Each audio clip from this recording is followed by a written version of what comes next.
Thomas Paine, Thomas Paine, Thomas Paine, Sam Adams, Sam Adams, Sam Adams, Benjamin Franklin, Benjamin Franklin, Benjamin Franklin.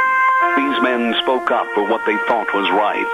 From their courage came such documents as the Declaration of Independence and the Constitution of the United States. From their willingness to speak what was sometimes unpopular but right, we enjoy such liberties as freedom of speech, the right to keep and bear arms, and freedom of religion. There are those who still wish to oppress our freedoms, and there are still patriots willing to stand up and defend life, liberty, and the pursuit of happiness.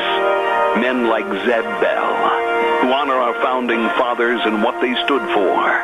It's now time for Zeb at the ranch, speaking up and defending your freedoms. Brought to you by Magic Valley Les Schwab Tire Centers and all of the other great advertisers on the program. And now, Zeb Bell. Did you know that Donald Duck comics were banned from Finland because he doesn't wear pants? And did you know a duck's quack doesn't echo? And nobody knows why.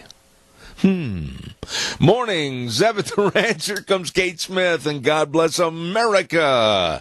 Followed by a Patriot with our Pledge of Allegiance. Come on, call in on a Tuesday. What a day. Oh my, what a pretty day outside this morning. Good morning, I'm Zeb Bell, Zeb at the Ranch, with our major sponsor, your Magic Valley Les Schwab Tire Centers, all 7 locations. And right now they're having a huge, really big fall tire sale. You stop in and see them today. And of course, some of our great advertisers like Burley Physical Therapy and Rehabilitation at 1263 Bennett Avenue, Suite 2 in Burley, helping you get back to being you. Let's go to the phone line right now and start the day off right with our Pledge of Allegiance. Good morning. Well, good morning, sir. Yes, sir. All right. I pledge allegiance to the flag of the United States of America and to the republic for which it stands, one nation, under God, indivisible, with liberty and justice for all. Attaboy wheels. Right now, let's go to the weather forecast brought to you by K&R Rental, 256 South, 600 west of Hayburn, right there on the Burley Paul Highway. You can't miss it. They've got the best tools and equipment, and whatever you need, it's there waiting for you. And don't forget, you need to dig up some lines. They've got the excavators, and it's time to till up those gardens. They've got all the tillers. Hey, listen, get a hold of them today. They got there early this morning at 7 o'clock, starting off at 678-3122 K&R Rental. Right now, here's our weather. Here's a look at your weather forecast for this Tuesday. Expecting a nice day, sunny skies, high of 79. Tonight, mostly clear with a low of 44. Tomorrow, mostly sunny. However, the winds are going to be picking up just a little bit out of the west, right around 10 miles an hour. Gusts as high as 45 miles an hour. High of 73 tomorrow. Tomorrow night, mostly clear skies with a low right around 41. For Thursday, mostly sunny skies, cooling off to 71 by Friday, warming back up to 78.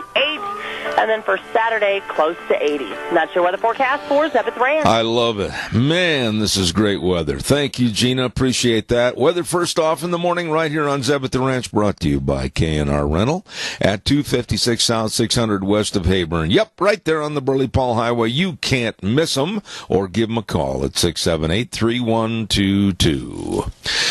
We have an outstanding program this morning. I'm really high on what we've got scheduled. This some of you are going to take this as slapping myself on the back, but I am so blessed to have connections that can help me get the people that are in the news on this program. And Julio Rivera is going to be on the program talking about the story of Puerto Rico this morning. And then, of course, Dr. History is going to be here. But then at 10:30 this morning, and I am so blessed to have this man say yes to come on the program. He was the police commissioner for New York City during 9/11. You have seen him on television many times, and his name is Bernard Kerik. And Mr. Carrick is going to be here this morning. He has written a book, and it's called The Grave Above the Grave. And I think you'll find it extremely interesting at 10:30 this morning. Want to remind everybody, too, Burley Livestock Sale Yard, absolutely going to have their sale on this Thursday at 1100 Occidental Avenue in Burley. Yep, the sale that works for you. And the number to call for cattle consignments and sale information, 678-9411. Merv May, Cade Rogge, Lance Udy, all of them and more working for you down at the Burley Livestock Sale Yard. Sale Thursday at 10 o'clock. Don't you miss it. Want to also say a great big shout out, and I don't thank them enough personally. I always do their ad, and I just want to thank Kevin and Cindy over at Darrow's Cleaners. They have been with us since way back 15, 16 years ago, and I just absolutely appreciate them for all they do. They are a dry cleaners that really, really cares. And they're more than that. I mean, like, if you don't have time to do your own washing, they will wash, dry, fold, and iron all your clothes, just like Mom did, by golly. All you have to do is stop into Darrow's Cleaners at 1223 Albion Avenue in Burley. They're there to serve you. And don't forget, too, that when you come back from your hunting trips, make sure you get those sleeping bags cleaned. Yeah, you don't want to unfurl them and unroll them next year and find all the Cheetos and everything else in there. So be sure and stop in to Darrow's Cleaners, 1223 Albion Avenue in Burley. Let me see what else have I got cooking here before I get into my first story. And I think that is going to do it for right now. Calls are welcome, 436-2244, 1-866-927-4587. I don't want to say this. I really don't want to say this. But after talking to a lot of folks that are in the know politically back on the East Coast, and reading all I could over the last 24 hours since our program yesterday, I don't want to say this, but I don't see how Judge Brett Kavanaugh can be or will be confirmed to the Supreme Court. How? The groundwork that has been established by the crazed left has been set, and with the MeToo movement so strong in this country, how can Judge Kavanaugh be confirmed as a Supreme Court justice? Think about it. The insinuation, the intimidation, and the absolute guilty before innocence has been twisted around, and the loony left has had this set up, and it's ready for explosion. No matter what Kavanaugh is asked at the hearing or what he answers, I honestly believe that disbelief filtering down from the Democrats to the liberal left and the entire country, the liberal left will prevail in their disbelief that the man is telling the truth. I think this is insidious. I think the Democrats and this woman, Ford, now if I'm wrong, I'm going to state this right now. I'll state it again. If I'm wrong, and beyond a shadow of a doubt, her insinuations against Judge Kavanaugh are proven to be honest, forthright, and the truth, I will get on this program and apologize profusely. I don't think I'm going to have to do that. The Democrats have destroyed, in my opinion, a good man, and above that is family. I was talking to a gentleman yesterday in New York City, and he confirmed his fears, too, that his two daughters, his being Kavanaugh's two daughters, are going to be living a situation from this story for a long, long, long period of time. And it's so sad I feel sorry for the entire family. They have been literally dragged through the feedlot. Now, next Monday, because of the postponement of the vote this Thursday, the 20th, going to next Monday, the Senate will hear supposedly both Ms. Ford and Mr. Kavanaugh. And I believe that's going to be a train wreck. My own personal thoughts are that a 5-letter word is entered into this. That 5-letter word is money. And I think the exchanging of currency will buy whatever needs to be said against Judge Kavanaugh. 35 years. You think back 35 years. And where were you? What did you do? What are you ashamed of, etc.? And to be honest with you, this woman's recollection is very, very spotty. Very spotty. And I'm just really concerned that we have seen the demise of a good man that could have been and should have been a Supreme Court justice. What are your thoughts? Give me a call, 436-2244, 1-800, 18866. I've only said that number 10 million times. 1-866-927-4587. There you go. I want to remind everybody of Ramsey Heating and Electric at 2600 Overland Avenue in Burley. They get there also early in the morning at 7:30, serving you till 5, Monday through Friday, for all your heating, cooling, and electrical needs. And the nicest, most efficient, knowledgeable people working with you on settling any problem you might have with your heating, cooling, and electrical. They can and they will help. They've been in business almost 6 decades, serving you at Ramsey Heating and Electric, 2600 Overland Avenue in Burley, where they provide warm winters and cool summers. Caller, I'll be there in a moment. Stand by. Denny's Restaurant. Delicious. Yep. Lunch Bunch this week, Thursday, at 11:30 at 611 North Overland and Burley with Thomas and the whole crew. Nice people. Great people. What a fantastic menu. Whether you're going there for breakfast, lunch, and dinner, anytime, all the time, you're going to love it. And Denny's Restaurant, of course, has another location at 291 Pole Line Road in Twin Falls. We have our lunch bunch over there once a month, and it's absolutely phenomenal, and we urge you to be a part of it at Denny's Restaurant, America's Diner. And we also want to thank for our door prize gift certificates, Walmart, Smith's Foods, Hanson Mortuary, Stokes Grocery, Doug Martin, and, of course, Denny's. Lunch Bunch this Thursday at 11:30 at America's Diner, Denny's Restaurant. Caller, thank you. Good morning. You're on the air. Good morning, Deb. And I think you're spot on what you say. Even though I'd like to say you're wrong, I cannot. Because I think these people, if this deal works, and Kavanaugh was able to exonerate himself, there'll be another one waiting in the wings.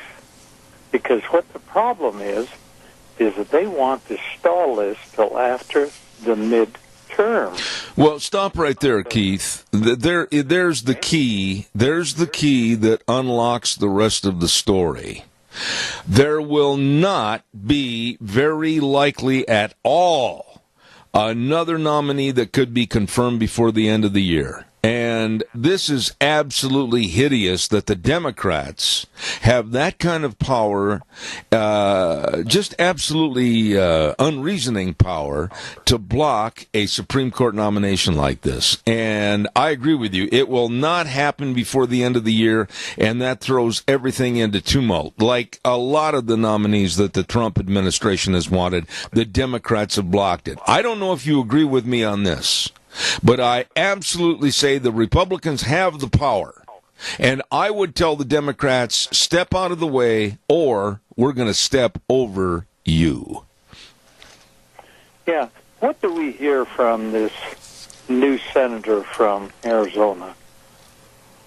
Has he been confirmed yet, or what's the situation? Well, I really can't. That's important. No, I really can't give you any comments on that yet. I haven't got any news reports. You hit me cold turkey on that one, and I don't have an answer, but I'll look it up and I'll have the answer. But I will tell you this. I think that this nomination of Brett Kavanaugh and this filthy, sleazy accusation, that's how I'm going to term it until I'm proven wrong. There is no way that I can see, and I've listened to a lot of people, Jonathan Turley, I've listened to Judge Napolitano, I've listened to other people on other networks even come out and say, once this seed of doubt has been planted by the left, it's going to be virtually impossible for Kavanaugh to get the confirmation get-go. I'm afraid you're right, but listening to Fox and all these women that have come forward, 65 of them testified that they know him, they know of his character. Yep. 2 of them have dated Yep. Brett Kavanaugh and say he's the salt of the earth. And, it should be a lead pipe cinch. But if this woman gets up there and lies, like I think she's going to, it will be over. You didn't say anything out of line there either. I've made the comment, and I honestly believe, I was talking to a couple of people yesterday that I really value their opinion politically. And quite frankly, this woman coming up out of the woodwork 35 years from the supposed event and supposedly had gone to a shrink and was talking about that event 35 years ago, which triggered her to sit down and say, oh, gee, I believe it was Judge Brett Kavanaugh, and I'm going to go get him and derail this nomination. All of this is just falling on the train tracks like a pile of rubble. I don't like it. It smells. But I hope there is nothing in your past that would put you in this situation, but this will be one way they'll be able to get rid of all the talk shows. Yeah, but wait a minute, Keith. Yeah, I know, but Keith, wait a minute. When you start saying something like that, not you personally in this regard, but anybody, about, I hope there's nothing in your past. Well, you know something, Keith? There's probably things in your past. I know there are things in my past. And I dare say there's not anybody out there in the audience that can really throw a stone because they live in a glass house also. But I am fed up with looking back and conjuring up something 35 years ago, and then also this woman quickly has a remembrance revelation. I don't buy it. And there's one thing that's wonderful. With my age of 81, most of these people that could have told anything about me are gone. All right, Keith. So I'm home free. I appreciate you. Thank you very much. That's a note of optimism. All right, thank you very much. Appreciate it. God bless you. Thanks. You bet. All right. Caller, I'll be right there. Don't forget Burley Physical Therapy and Rehabilitation. Got an ache and a pain, recouping from surgery or an accident? Why sit there and revel in the pain? Revel in the gain of going to Burley Physical Therapy and Rehabilitation at 1263 Bennett Avenue, Suite 2 in Burley, where they can help you with all the different exercise programs and the hydrotherapy pool and the greatest of physical therapists headed up by Nick Greenwell and the entire staff. They are there to serve you, and I urge you to call the number where they can help you get back to being you. 678-1191. That number again, 678-1191. Burley Physical Therapy and Rehabilitation. You get a hold of them today. Don't you put it off. Caller, I'll be right there. Stand by. I also want to remind everybody about what's cooking with our friends with Lennox. And I'm stalling here just for a little bit for those of you that know my traditions on this program because I couldn't find the copy. Ramsey Heating and Electric are very proud to offer service you can trust along with Lennox products that can help keep you comfortable and save you money, too. Ramsey Heating and Electric offering up to $1,600 in rebates on a brand new Lennox system, so call them today at 678-0459 or visit them online at ramseysonline.com. Proudly offering Lennox products, just another way to make you feel better. Caller, good morning. Yes, Zeb, I don't know how credible her story will sound, but you see, when you got Flake and Murkowski and Collins and Corker, especially Corker and Flake, who don't care. They don't care one way about any of this. They're going to retire, and these people, they're such lowlifes that you say to yourself, Corker and Flake, they don't care where the country's headed, the direction of it, whether or not it's good for the people. And so, I don't know, but I can't imagine how credible her story will be. But, when Clarence Thomas was hit with Anita Hill and her story, he fought back with a statement that is legendary. And he said it was nothing more than a high-tech lynching.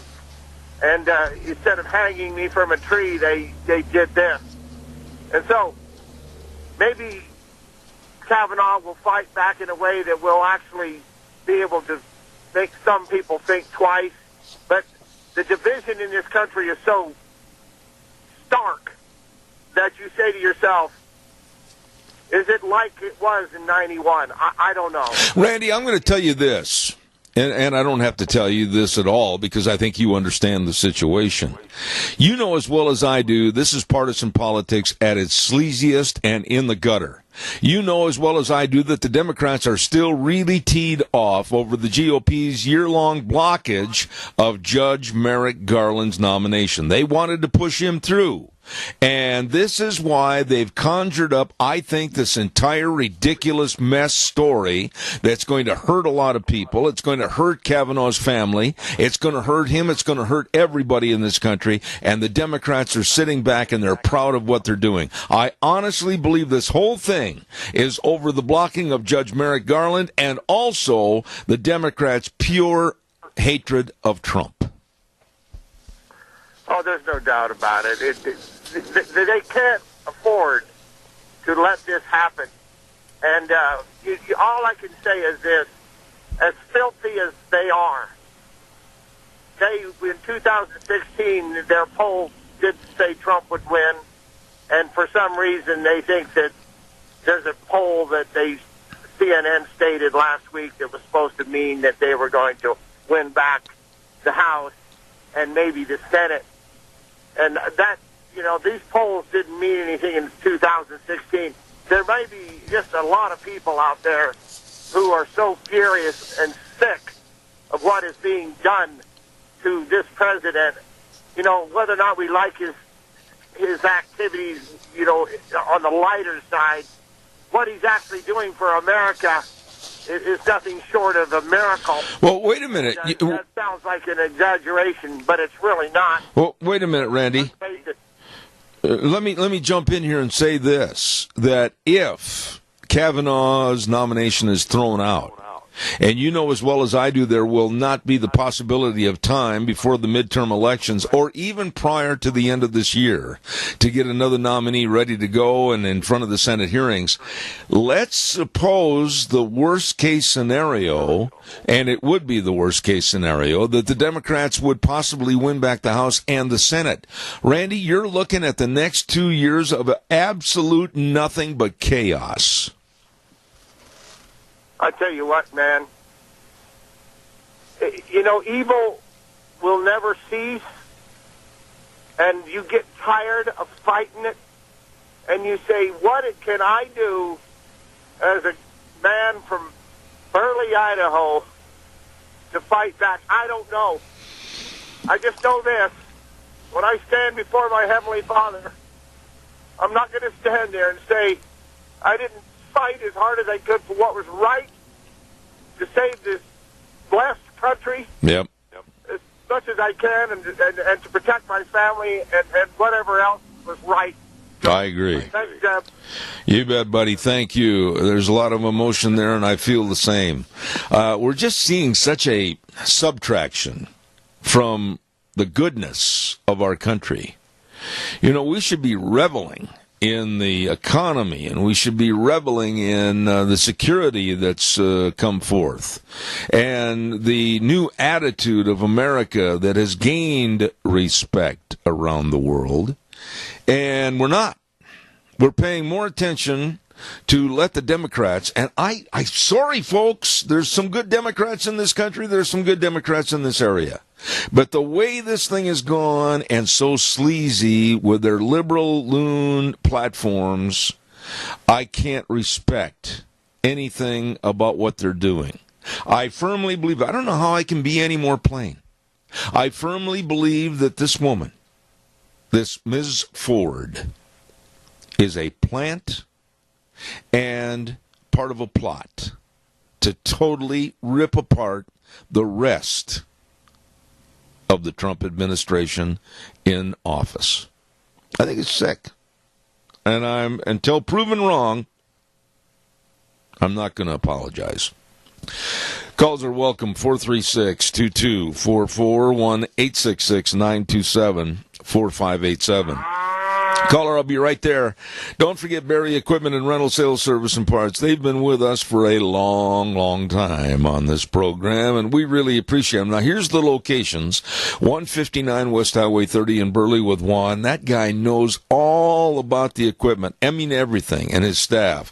And, of course, 465 Addison Avenue West in Twin Falls with Eli. Boy, there is a sharp, sharp cookie, let me tell you. And the Nampa location. They've got all the big equipment that you need. They've got all the equipment that you need, including all the Bobcat excavators, new and used excavators for sale or rent, all shapes and sizes, and they've got 0% interest right now, up to 60 months on the Bobcats. Check it out at Barry Equipment and Rental. Burley, Twin Falls, and Nampa. Barry Equipment and Rental. Caller, good morning. You're on the air. Go ahead, please. Yes, isn't it a shame what one woman telling a horrible lie can do to a respectable person? And, you know, to be a judge, he has to be respectable. There's no question in my mind about that. I'm not going to say all judges are the best in the world, because I know some aren't. But this guy is a God-fearing man. He believes in the Constitution. He believes in this country. He believes in making it a strong country. And then some disgraceful woman like this can come with a little lie and tear his life apart is ridiculous. Anybody with any brains at all should be able to see through the garbage. I would think and hope and pray that what you said is 100% correct. Right. And I can't be as definitive as you can be because, like I said, I'm going to give the story and the accusation and the allegation its due process until we really have a chance to have the senatorial hearing, etc. But I agree with you that I think it'd be so easy to follow the money and see maybe if there wasn't something under the table to create this story and further this story to bring this Judge Kavanaugh down. You know there is something behind the story, Zeb. I can give you one good reason to start with. That's the taking of human lives. The Democrats love to murder babies. They hate children. They hate the elderly. They hate the world. And they want to change it all. And the big thing they're worried about is their precious Roe versus Wade. I agree. And they'll do anything to stop. I cannot argue with you, my dear friend, because I think right now we are in very dangerous water politically, and I'm just absolutely scared as to what's going to happen over the next 2 years. Jerry, thank you for calling in. I got another one waiting. Thank you so much. Okay, may the Lord bless you and your whole audience. God bless you, my friend. Thank you. Thank you. Yeah, I share his concerns. There's something too insidious and too evil about this story to just accept it for face value. Caller, good morning. You're on the air. Good morning, Zeb. I have something to say similar to Jerry, except that you tell me which one of us in our lifetime, and there isn't a single person on this earth that hasn't done something stupid, maybe in high school, if it were even true, and I don't believe it is. As a victim of a horrible rape, I could have destroyed a man's life in later years, but I looked at what he became. And it does not matter what, if even like I say, and I don't believe this, but can you not forgive? And cast the first stone was without guilt. This is not right. This man is a good man, and you do not wait 35 years and suddenly remember something. It's absolutely goes without saying. Right there, caller, I'm sorry, but 35 years ago, or even go back into my childhood, my teens, my college, etc. And I'm not perfect, and boy, could people throw a lot of rocks at me. But you made the statement a minute ago, and you're so correct. Who's going to pick up that first stone? Who of us is so perfect that we have a past that we can hold up on a billboard and say, I'm perfect, I'm like the Lord? Well, we're not. We're not. And I just absolutely can't understand how 35 years have gone by, and then all of a sudden this woman has a revelation. Yes, absolutely. And I remember when I was younger, and I was in high school, there was one of the finest teachers that could have ever lived, whose life was totally destroyed by a girl who lied. And we knew it, and we came forward and said, but no one will listen to the multitude of us that said, this did not happen. We know she's lying. We can prove where she was at the time she says it, but they took her word for it. His life was destroyed. Absolutely. A college professor of mine, a little later, the same thing happened. Turned out to be lies. Yes, I'm sure there are some truths out there, but look at the man and believe what is really true. The history of these.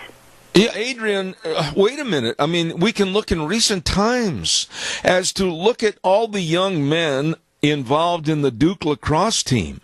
There were allegations, and absolutely it destroyed these young men's lives. It destroyed their families. It destroyed living in the communities they lived in. And when everything came out of the wash and they hung it up on the clothesline, they found out that the lady had lied. That's true. And nobody remembers. It's just like when you see something in the newspaper. If they built or put in a retraction, it's going to be back on page 8 at the very bottom someplace. Absolutely. They never remember that it was not true. They only remember what they heard the first time. And that's what is so sad and evil about our country today. I agree with you, and thank you for your call. You brought up some really good points. Thank you so much. Appreciate that. Thank you. I just can't buy this story. I can't buy the fact that Senator Dianne Feinstein, she had this since July. But they were putting the facts together, and then she thought it would be time to release it. Time to release it? Less than 5 days from the vote, 6 days, whatever, from the vote to confirm Judge Kavanaugh as a Supreme Court justice? That's just kind of funny the way it worked out, say the Democrats. No, it's not funny at all. It's an absolute plot of evil. And I'm not going to change my mind. I said this before this morning, and I know there's people out there in the audience that dislike me enough. They're going to hold me to it. That's fine. If I'm 100% wrong on this, I will apologize profusely. But until then, I'm going to call it what it is. This is evil. This is filth. This is a very low gutter way of defeating and casting out a person that is so well qualified for the Supreme Court, maybe more than most. But they've absolutely destroyed his family, him, and his future. Calls welcome, 436-2244, 1-866-927-4587.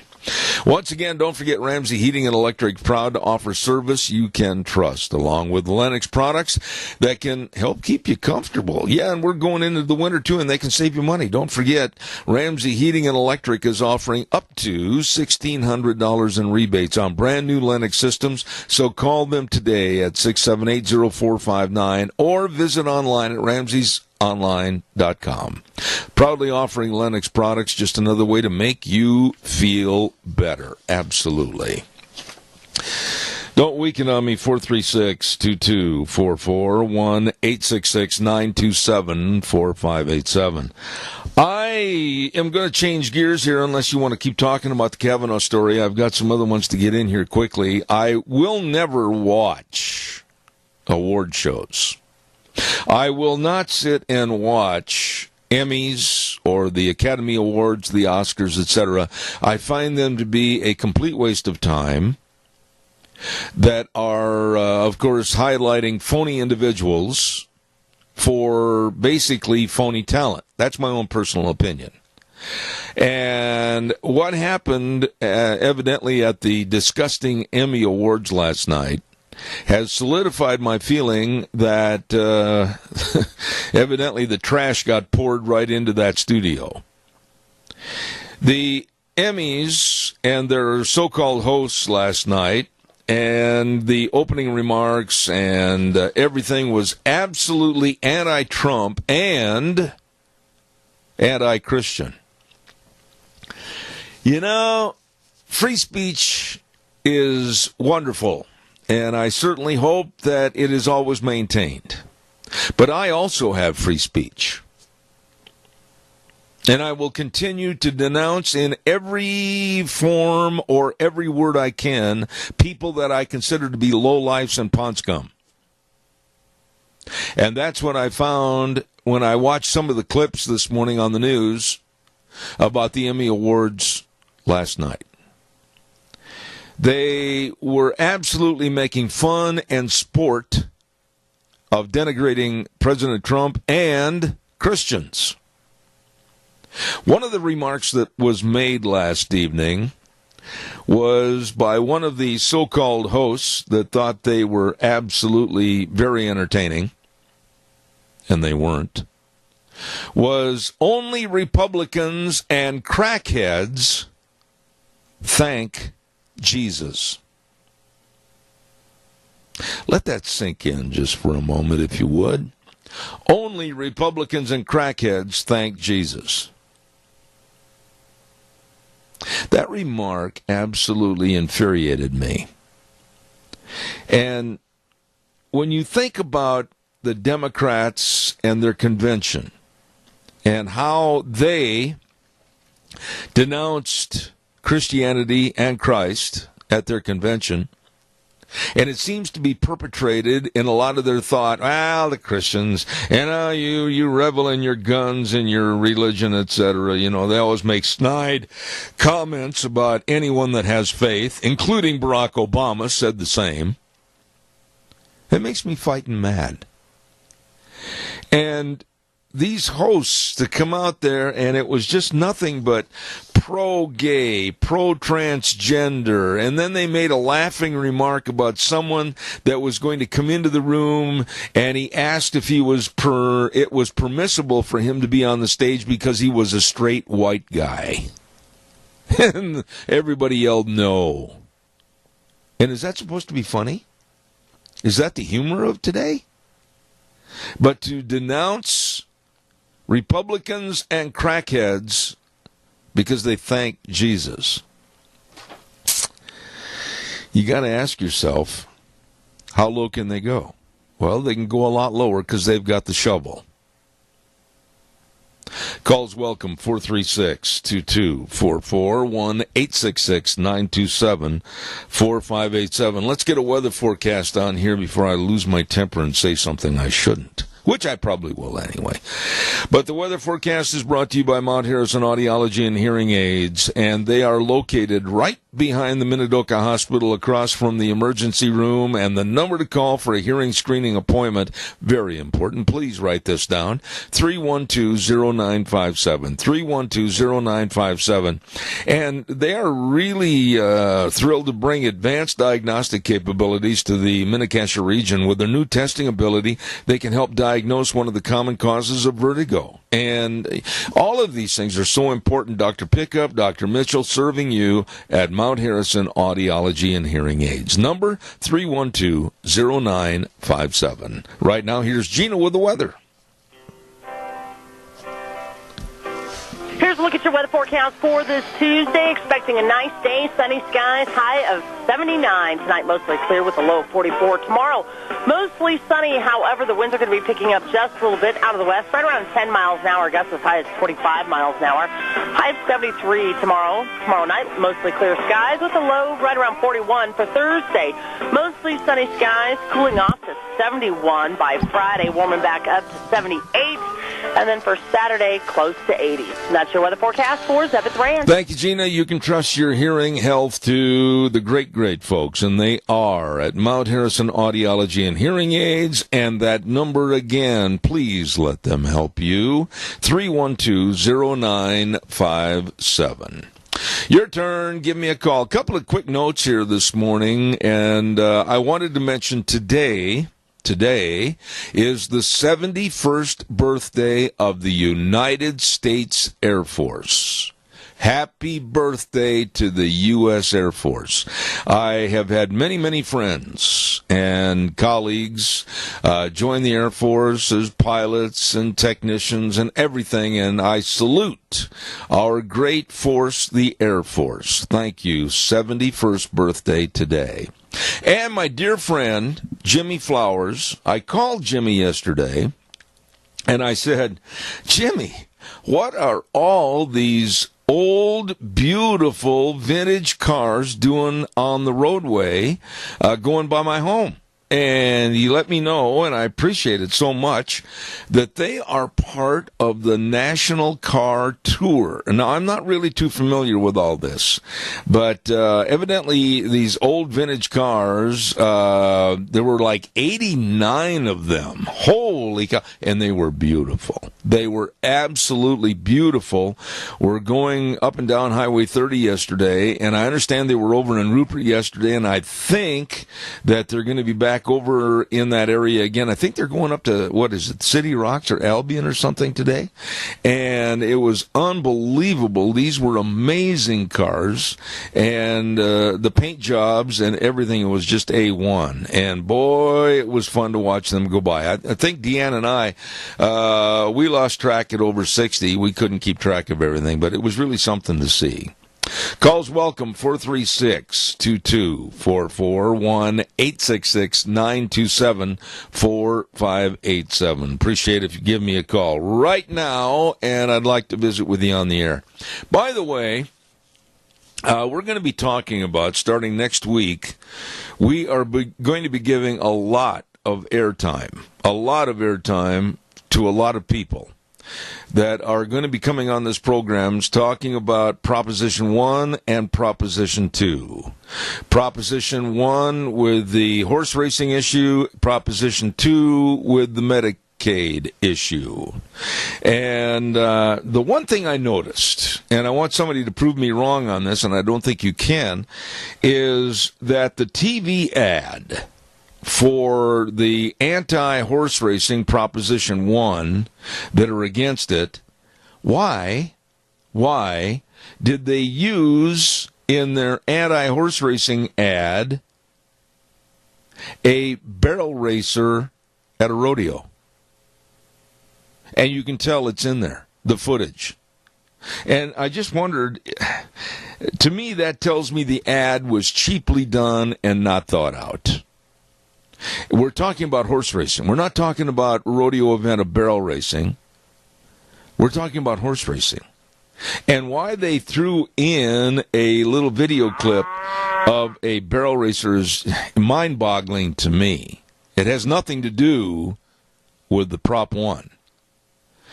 Good morning, caller. You're on the air. Yeah, you were talking about the old cars. One just went through town. Well, see, now you've seen what I saw yesterday and enjoyed every one of them. I just saw one, though, and this looked like about a 46 Chevrolet or Ford sedan. What are the cars, if you're an old car aficionado and you know all about old cars, one of the cars that I saw yesterday went by, my goodness, it was a big, old car, no windows. It was, and it had nothing to shelter the inhabitants of the car whatsoever. Were those called the old touring cars, or what was the name of those cars? Yeah, those are military car. They have it. It's over in Twin Falls right now, and it is a Buick. Okay. Well, I got to. If you want to go see them, they're going to be at the hotel that is on north of Pole Line Road and Washington Street. Okay. They're going to be there until Friday evening, I think it is.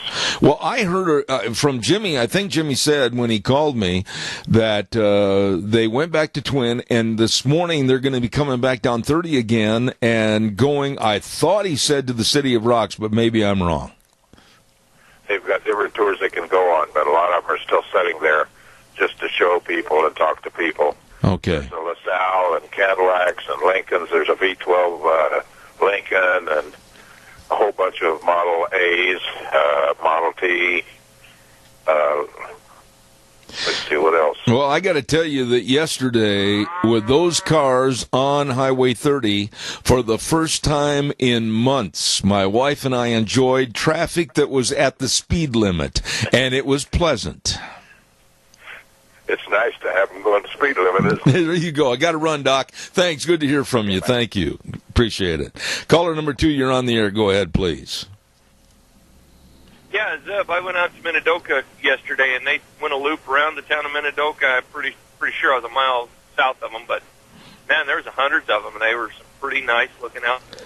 Well, they're all painted up, and I'm telling you, they've put a lot of time and effort and labor into those beautiful old cars, and I really want to thank Jimmy for following up, and it's called the National Car Tour, and I really don't know that much more about it than just those words, but it was unbelievable to see some of those great old cars.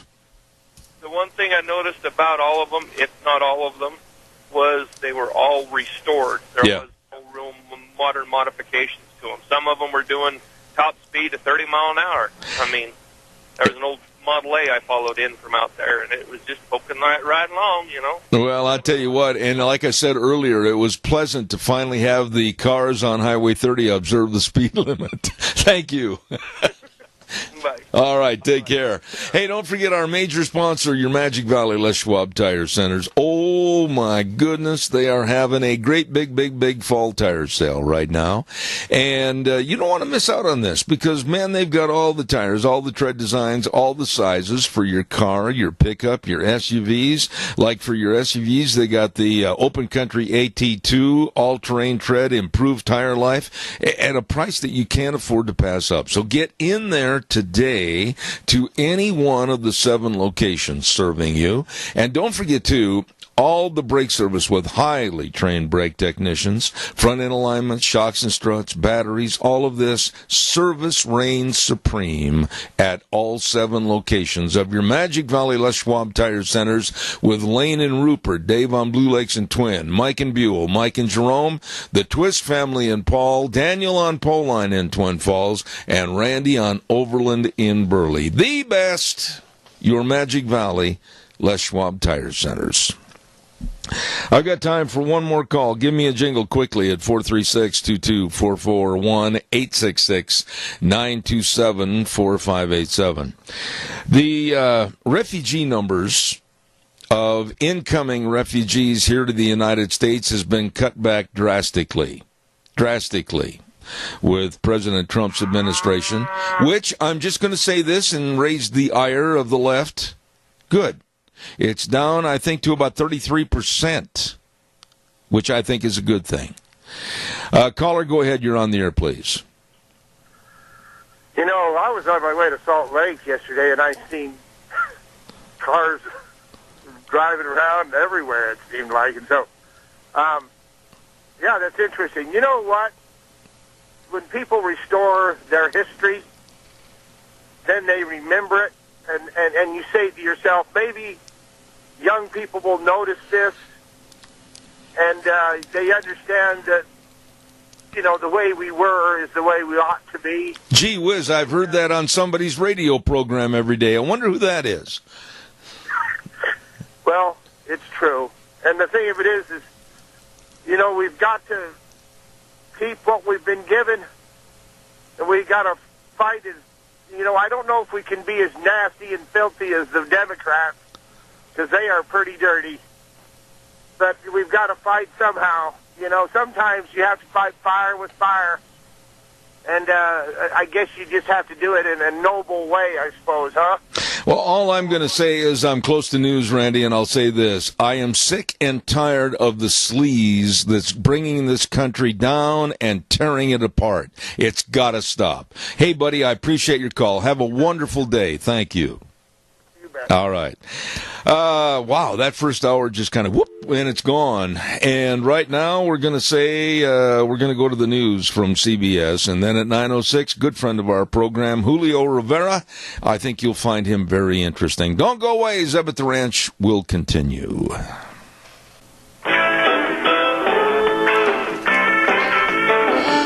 Oh, welcome back. Welcome back. Zeb at the Ranch on a Tuesday, September 18th. And thank you for being here, along with our major sponsor, your Magic Valley Les Schwab Tire Centers. All 7 locations having a great big fall tire sale right now. You stop in and see them today. And along with some of our great advertisers like Burley Physical Therapy and Rehabilitation at 1263 Bennett Avenue, Suite 2 in Burley, helping you get back to being you. Right now, this good word for our friends at Western Waste. From the canyons of the Snake River and all across southern Idaho, we're always at your disposal.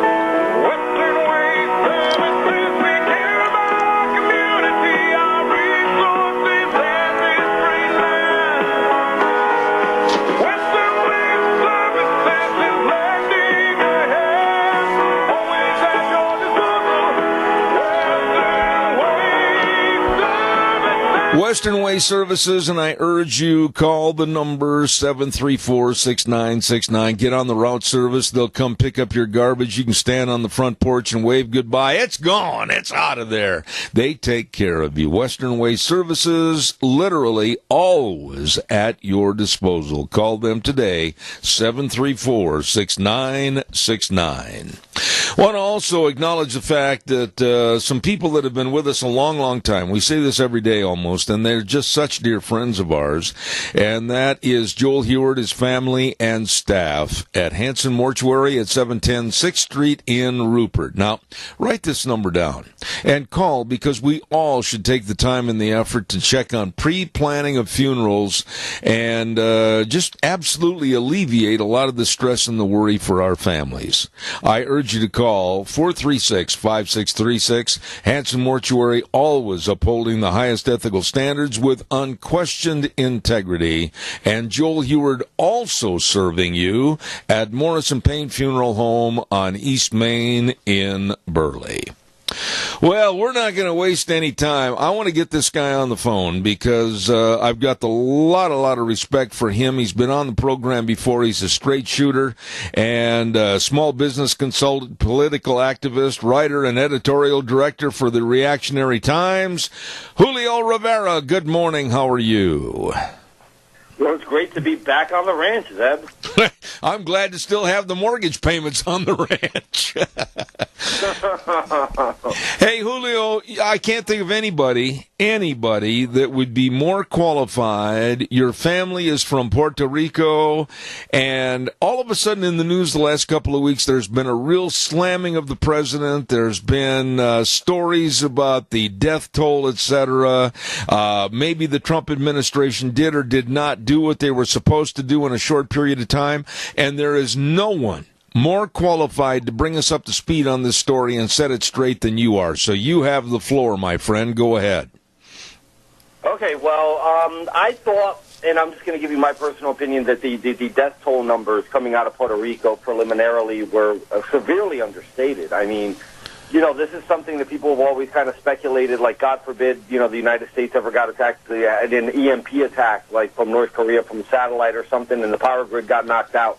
People come up with these crazy numbers that, you know, 70 to 90% of the population would be dead within a year and all this crazy stuff, right? For all intents and purposes, this is kind of what happened in Puerto Rico. I mean, they pretty much had 100%, you know, knocking out of their power grid.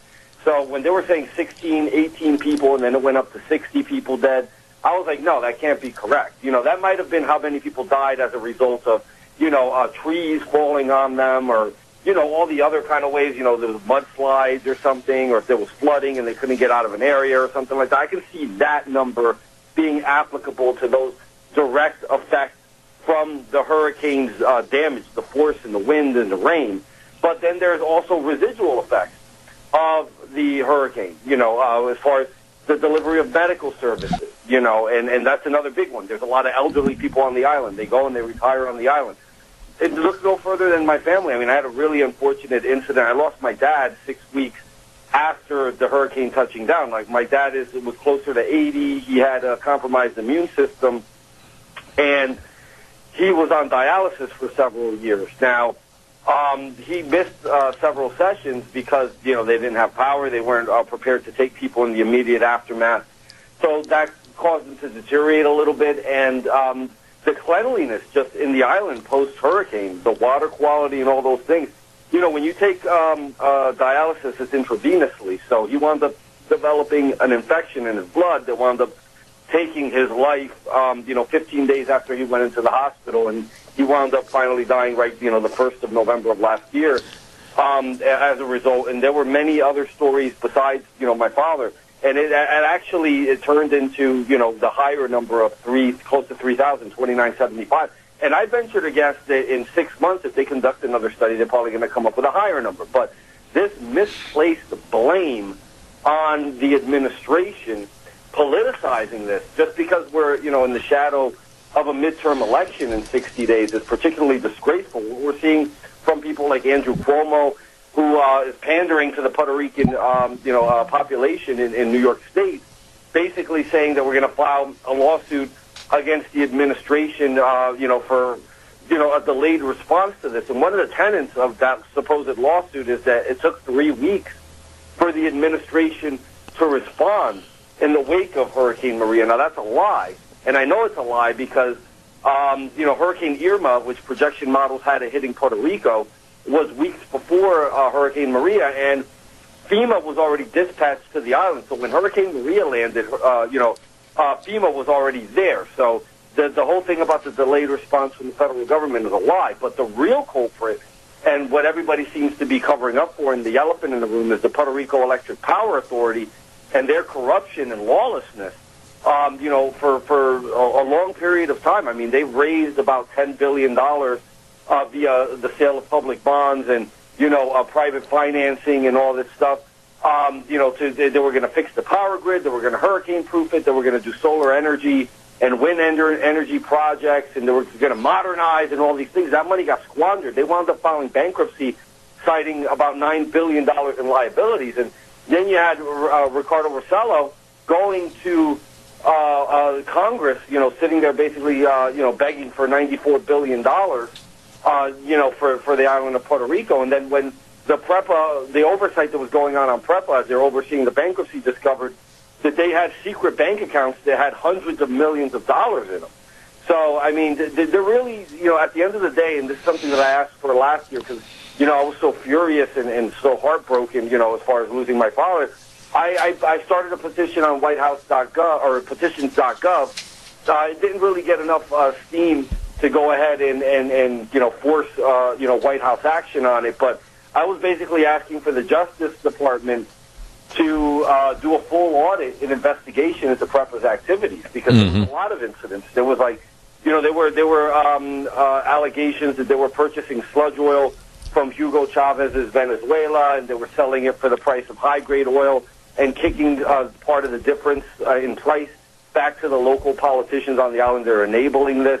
Ultimately, for a private enterprise like that, for PREPA to get away with such lawlessness for such a long period of time, they had to have enablers in the central government. So, this is something, to me, if Jeff Sessions doesn't want to do a damn thing about Hillary Clinton and Uranium One and putting a rein on this Mueller investigation, maybe he should do that. You know, Julio, first and foremost, let me say that on behalf of my wife and myself, our condolences for the losing of your father. And I know what it's like to lose. Both my parents have passed on, and I feel great sadness for you and your family. I want you to know that. Secondarily, at the station, Wheels, I want you to turn Mr. Rivera up when he's talking. He is not loud enough. Please help me on that. Julio, there's so many things that you talked about that I want to get into, and first of all, I want to talk about the response of FEMA, and then dovetail into President Trump and the left's hatred of Donald Trump and using Puerto Rico as another nail, supposedly, in Trump's coffin. I am incensed about this. What are your thoughts? Well, I mean, at the end of the day, you had people like Carmen Cruz running around in the immediate aftermath of Hurricane Maria, going on MSNBC and CNN with her nasty woman shirt and criticizing the federal government's response. But she herself was criticized by her colleagues. Several mayors in Puerto Rico, most notably the mayor of Caguas, called her out for not attending the FEMA meetings that they brought together all the mayors of the major cities as they were trying to coordinate the relief efforts. So if you're not participating in the federal government's response, and you're not allowing yourself to be part of the process, as far as I'm concerned, you have no grounds to complain because she's abstaining from trying to help anyway. So, I mean, this was all an opportunity for the left to continue to paint this narrative. Donald Trump doesn't like brown people, so he's letting the Puerto Ricans in Puerto Rico suffer and all these other things. This was always done with an eye towards this midterm election. I mean, the desperate Democrats, we know that they're very, very desperate. They don't have a platform to run on. This just helps them in their whole, we don't have a platform, but our platform is we hate Trump and let's get him out of office narrative that they're pushing on people. As far as I'm concerned, I mean, listen, we saw last week, that viral photograph of the Puerto Rican runway where there was upwards of millions of water bottles there. Right. And they were not distributed. And you had Rossello himself, the governor, shooting himself in the foot by self-imposing a 12-hour curfew where, for 12 hours out of the day, trucks were not allowed to be on the road in Puerto Rico. When you're in a crisis, a humanitarian crisis situation, why are you going to, tell trucks that truck drivers, they can't be on the road delivering supplies for 12 hours out of the day? It boggles my mind. It never made any sense to me. Julio, it sounds to me, as a person that only reads, hears, and talks to people about the situation in Puerto Rico, and if I'm wrong, correct me, but it sounds to me like internally in the country, with the graft and corruption through the government, it had nothing to do with Trump's administration whatsoever. Exactly, yeah. I mean, listen, the hurricane season is not a new phenomenon. I mean, it happens every year. I mean, we don't have ones that are particularly as bad as we had last year all the time. But I venture to guess that there's going to be another hurricane that probably passes in the neighborhood of Puerto Rico before this hurricane season ends. So these are the questions that we have to answer. And the accountability, again, goes to PREPA and the dirty politicians that have enabled them to carry on this lawlessness for so long. Because if there's another one, let's say Puerto Rico is pretty much at full electricity at this point. People have their power service. Another strong or medium-sized, Category 1 could probably knock it back down again because it hasn't really been secured. I mean, it's been fixed, but it never got taken to where it needed to from a technological standpoint and from a hurricane readiness standpoint. I mean, basically, most of the work that's been accomplished in the last year was just to restore it back to where it was before the hurricane hit, and this is something that people forget. And I didn't forget it because I remember I was on Newsmax and I brought this point up as Hurricane Irma was headed towards Florida. 300,000 PREPA customers lost their service and was told there was going to be a long-term outage of several weeks before Hurricane Irma was even in the neighborhood of Puerto Rico. It wound up not even hitting Puerto Rico, so it wasn't a hurricane-related outage. 300,000, or about somewhere between 8 and 10% of the island, lost their power just because that's how rinky and antiquated their power grid was. Let me, if I may, Julio, shift gears and elevate up the stairs to another story that is also against the Trump administration and the furtherance of trying to put someone on the Supreme Court. With your political activist and analysm, I'd like you to respond to all of a sudden, coming out of the blue for 35 years, Ms. Ford with her accusations against Judge Kavanaugh. What are your thoughts? I think it's ridiculous. I think it's total political opportunism. We saw that, and it's actually come out recently in a report that she was a donor to, I believe it was, to Hillary Clinton's campaign. So she's got political skin in the game. She throws money around into politics. Obviously, this is nothing more than opportunism. This letter that supposedly is out there is probably... I think that these are benign things. I think that we're kind of seeing what happened as far as, the Clarence Thomas thing, where this is just kind of a witch hunt. I still think that Kavanaugh will be confirmed. I don't think that they can stretch advise and consent over a 2-year period and prevent Donald Trump from putting another conservative on the Supreme Court. And if he wins another election, they certainly cannot stretch the rules of, advise and consent over a 6-year period to kind of prevent that from happening.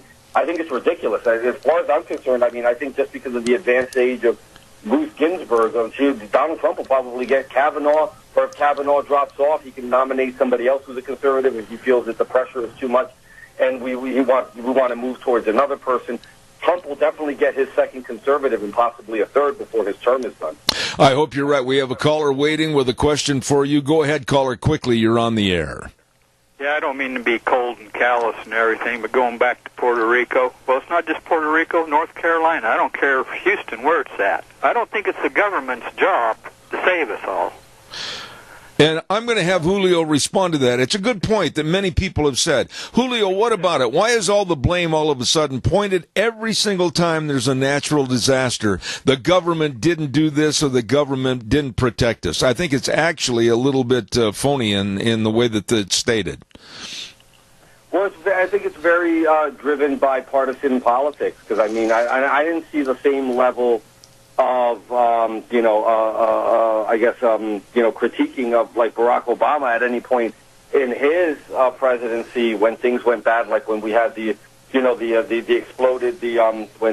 explosion in the offshore drilling site. Right. And, it took about 45 days before the administration even moved on that, if I remember correctly. It was about a 5 or 6 week period before we had any action on that. That caused a lot of environmental damage. So, again, you talk about the liberals being environmentalists and not taking action on something like that. I think it's just driven ultimately by partisan politics. That's why it was really easy to criticize George Bush in the wake of Katrina. And there was a lot of people who just didn't leave. A lot of the disaster and a lot of the destruction and the death and all the unfortunate things that happened as a result of Katrina happened because people did not heed the warnings. They did not get up and they did not leave. So when the levee broke, they were in severely in harm's way. And the people that died as a result of that, they kind of, I don't want to sound cold and callous, just to quote what the caller just said before, but it's the truth. They sort of did that to themselves. And you have to know if you're in those kind of areas, if you're in the Gulf, if you're in Florida, if you're in the Carolinas, if you're in the Caribbean, this is not a new phenomenon. Every year you're going to have to potentially deal with a destructive hurricane. So you have to be prepared in advance. The federal government can only do so much. And to speak to Donald Trump, this year was particularly bad, and there was obviously Harvey, Irma, and Maria. There was 3 major destructive billions of dollars worth of damage hurricanes that happened all back to back to back. So I'm pretty sure that stretched the federal government's readiness and their resources very thin within a very concentrated period of time. I think considering the circumstances that they did as well as they could. Let me ask you this question, and again, you're the most qualified to answer this, Julio. With the devastation and the economic loss to Puerto Rico, do you think that we will see a major push again to have Puerto Rico become our 51st state to alleviate and help eliminate a lot of that debt? I sure hope not. I wouldn't want to see Puerto Rico become the 51st state because at the end of the day, there's a political system there that's just really all left-leaning. There's 5 political parties, major political parties in Puerto Rico, and they all lean left.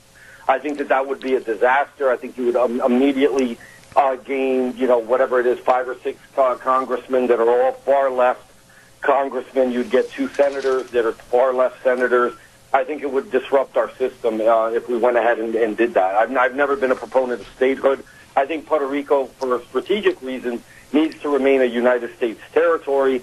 It's pretty much the gateway into this part of the world as far as for trade and things like that. And I think it's being underutilized as a port of trade. But, we never really want to give up Puerto Rico. I don't think that we need to do that, but I don't think we need to make them a state either. I think that if we, it was a situation where Puerto Rico went independent, I think that could potentially be dangerous too, because, I'm sure that a lot of our enemies would want to immediately start doing business with Puerto Rico just to get on this hemisphere. Well, last question on this, Julio, but what about the government itself in Puerto Rico? Does it need a good slap in the face as a wake-up call, or do they need to clean house? What's the best way to put Puerto Rico not only in the black, but also on an even keel instead of looking down all the time? Well, I mean, if it was up to me, I'd go in and I would strip all the politicians of their jobs, and and I hate to do this because I'm a conservative. I believe in the local solution is the best solution and whatnot, but it's just gotten to such a lawless point in Puerto Rico where I would prefer that they go ahead and just strip everybody of their titles and have Puerto Rico run pretty much by a liaison that reports directly to D.C. and just really examine with a fine-tooth comb where the lawlessness has been and bring these people to justice. I want to tell you that you are welcome anytime on this program that your time is available. I have the utmost respect for you, Julio Rivera, and God bless you, my friend. Thank you so much. Thank you. God bless you, your listeners, and I'd love to come on the ranch anytime you'd have me. Thank you very much. A great young guy, and I appreciate him. Small business consultant, political activist, writer, and editorial director for Reactionary Times, Julio Rivera, and we will have him back in the future. Outstanding. Thank you very much. Wow, got to pay some bills. How about our friends over at Ark Animal Hospital? Hello, Dr. Bill, Dr. Jordan, and the whole crew over there serving you, your animals, whether big or small. They serve them all and want them all healthy, too. Absolutely. I'll guarantee you that Ark Animal Hospital, a great place to take your pets, whether you got little bitty kitty cats, puppy dogs, or a great big herd of dairy cattle. They want them healthy, and they can help. Ark Animal Hospital at 750 21st Street near Connection Credit Union in Hayburn. And the number to call, 678-1177. That number again, 678-1177. Ark Animal Hospital. They do have the warm hearts for the cold noses. Really good folks. Oh, my. Let's see, what else have I got? Oh, and by the way, too, I want to remind you about a good friend of ours on this program, and that's Anthony over at Save On Shells. He has got all the camper shells for all the pickups in the area. I'm telling you, this man is good at 1827 Overland and Burley, and the best selection I've ever seen. I mean, there's camper shells all over the place, and like I said, they can custom fit any truck on the road. And the main thing about Save On Shells, Anthony is really service-oriented. He takes care of you, I'll tell you that. Call him on the phone right now and tell him you want to come down and take a look at all those great camper shells. 312-1525. 312-1525. Save On Shells. 1827 Overland in Burley. Really good. Oh, my. Coming up at 10:30 this morning, I want to give you a heads up again. We are blessed to have this gentleman coming on our program. He is the retired police commissioner of New York City during the 9/11 attack. And I'm talking about a gentleman that you have seen probably many times on television, Bernard Kerik. And I'm very blessed to have him on our program this morning at 10:30. Talking about a new book that he's written called The Grave Above the Grave. Going to be really interesting. Don't forget our friends, too, at Lee's Furniture, Floors, and More at 459 Overland in Burley. Oh, my goodness, you know you're going to be spending more time indoors as the fall progresses. So why don't you want to be comfortable and enjoy the beauty of your home? Well, maybe you need to get some new window coverings. Well, they're 40% off right now. Shades, vertical blinds, whatever you need. And they're also at Lee's Furniture, Floors, and More right now having a great big sale on mattresses. Queen mattresses for only $299. Woo-hoo, you better check that out for a good night's sleep. And what a selection of recliners. Holy moly. Put your feet up and enjoy the football game. They've got them all at Lee's Furniture, Floors, and More at 459 Overland in Burley. You stop in and see those really, really nice people today. Calls are welcome and appreciated. 436-2244, 1-866-927-4587. I don't have a guest for the next couple of minutes, so I'd sure like to have you give me a call on the program, and we'll talk about any subject matter you want to talk about. One of the things that has always irritated me when I traveled full-time for a living, and believe me, I was on the road like 245 to 250 days a year when I was really in the rodeo business full-time, is the fact that many, many hotels were asking you if you wanted to have a daily service on your room. Well, of course I do. That's what I'm paying the exorbitant room rate for. Or if you wanted to reuse your towels, etc. And it always was a kind of a thorn in my side to come back to a room that was not cleaned and organized. And the housekeepers right now are protesting Marriott International's Make a Green Choice program, claiming the initiative is costing them money and forcing erratic work on their schedules. Listen to this. And boy, I'm on the side of the housekeepers on this one. Marriott and its hotel subsidiaries are offering customers a deal. You can earn 500 bonus points for every day you refuse housekeeping services. 500 bonus points for every day you refuse housekeeping services, and participating customers can refuse service for up to 3 consecutive days at a time, racking up a large amount of points in the process. Well, what Marriott is saying, oh my goodness, we're going green because we're saving water and electricity and chemicals. But they're also really hurting all the housekeepers. The housekeepers across the country are livid over this new program, claiming that they are being harmed with reduced work hours and more stressful schedules, as they, the housekeeping services, must now clean rooms that haven't been managed in several days. One of the housekeepers said, I love my job, but when guests are encouraged to deny housekeeping services, it hurts my hours, my pay, and my body. Rooms that haven't been cleaned in days are dirty and much harder to clean, and that is the truth. I find this disgusting. This Marriott International's Make a Green Choice program, and I know I'm going to step on some toes here, but I find this program disgusting. I know that when I did a rodeo and you'd come back to the room and you'd take off your boots or whatever, and you just want to come back to a clean room. And not with dirty towels laying in the corner, not with the bed unmade. And I don't know how you folks feel about this, but when you're paying that motel or hotel that fee for that room, I want it cleaned daily. What are your thoughts? Give me a call, 436-2244, 1-866-927-4587. Quickly, give me a call. I'd like to know how you feel about this subject. You pay the room rate, I want the room cleaned. What are your thoughts?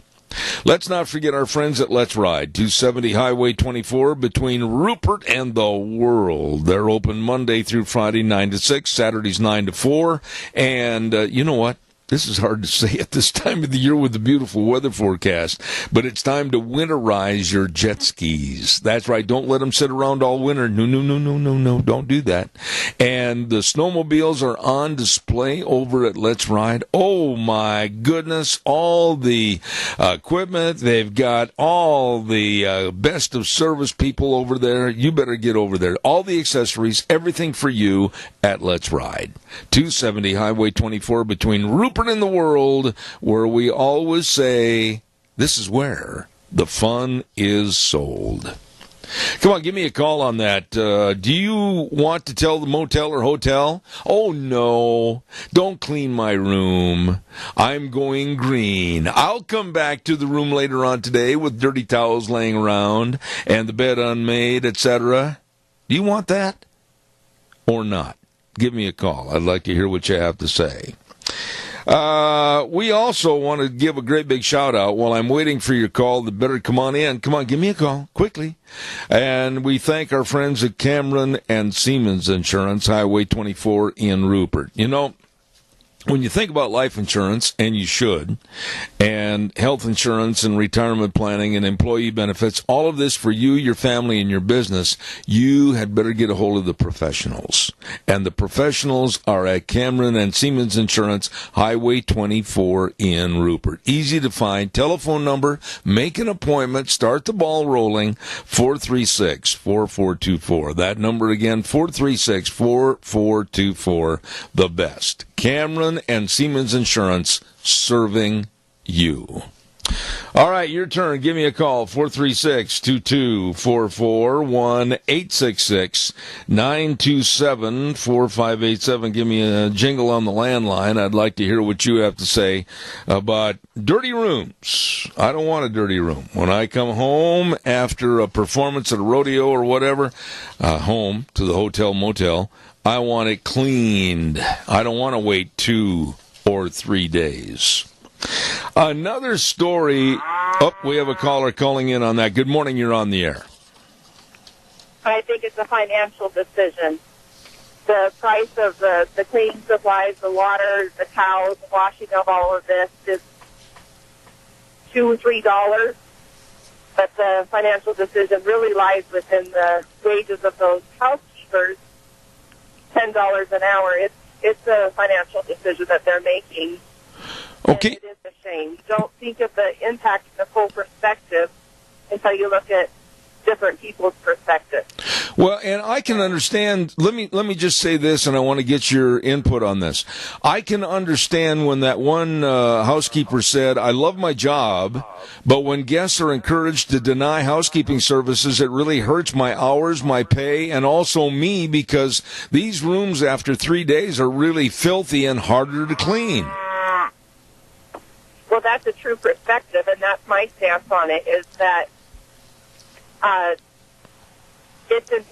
it would harm them. It would bring their wages down and so forth. But you need to have a voice, and you need to express your opinions on that. The other part of that needs to be considered, I'm sure it's been talked about by the Marriott, is that a property that's not maintained and kept clean wears and tears more quickly, too. That's exactly right.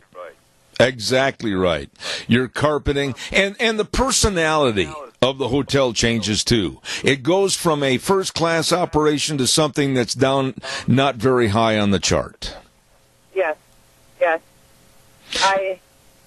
It's a dating system that tries to get people to lower their costs, their expenses on housekeeping. Absolutely. Thank you.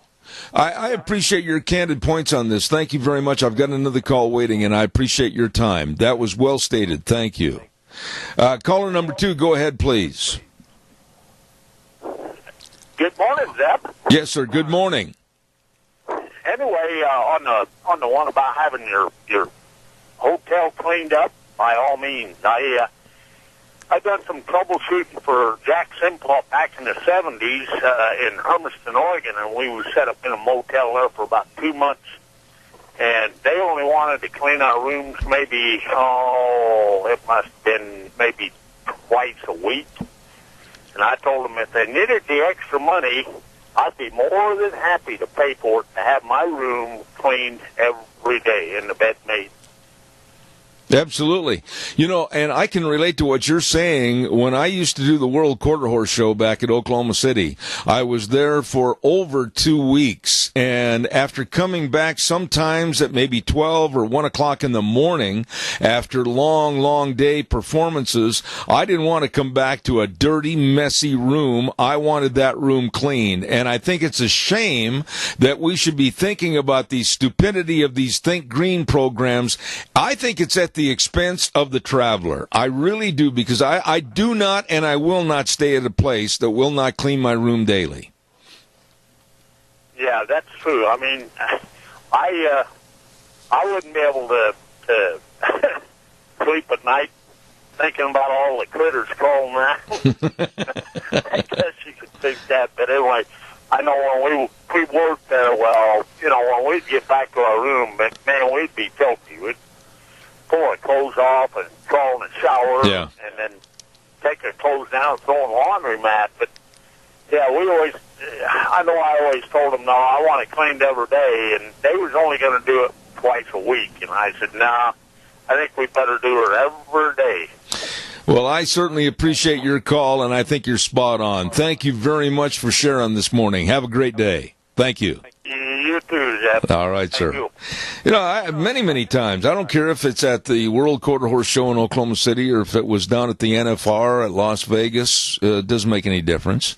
If I'm at a place for a long period of time, no, I don't want to make a green choice. No, I don't want to go along with that. I want to make sure that room is cleaned on a daily basis. I want to make sure that that bed is made. I want to make sure that I have fresh towels. And if not, then lower the room rate.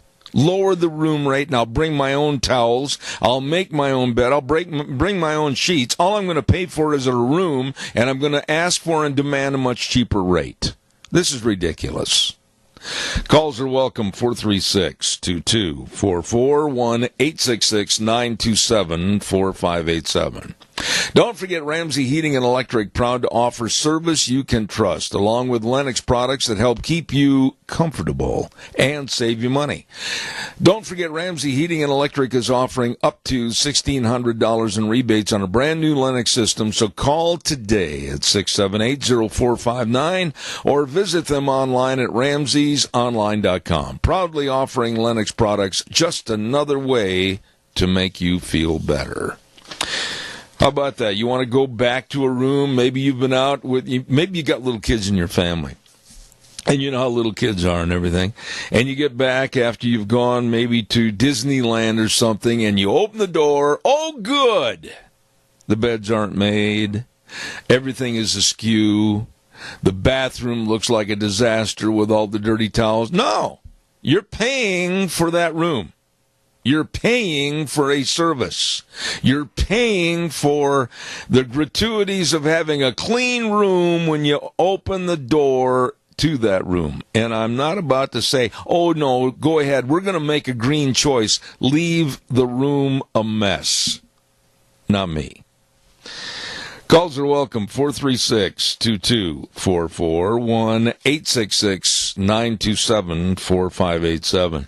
There was another story that I think needs to be mentioned here real quickly. The PETA people that have absolutely lost their minds.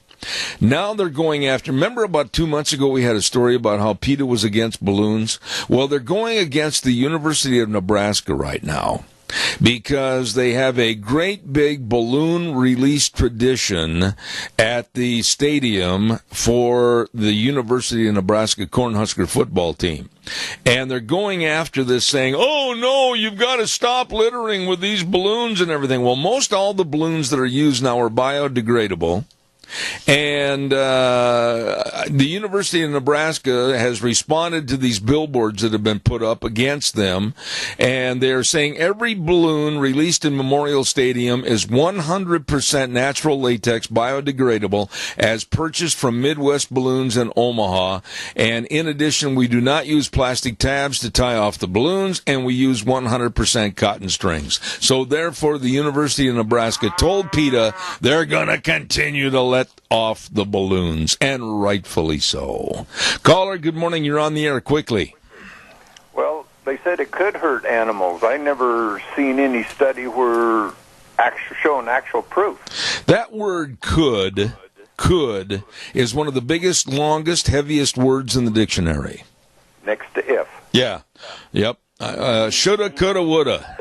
Yeah, it could hurt people's feelings, so you can't say that. Yeah. It could hurt, and that's what the left uses. They use those words, could and if, and want to make law and make everybody abide by their decisions on just those two words. Absolutely. Doug, I hate to say this because I'm running up against the time frame here where I've got Stoats Ag Minutes coming up in just a minute, but you're 100% spot on. But quickly tell me, clean your room daily or leave it a mess? What do you think?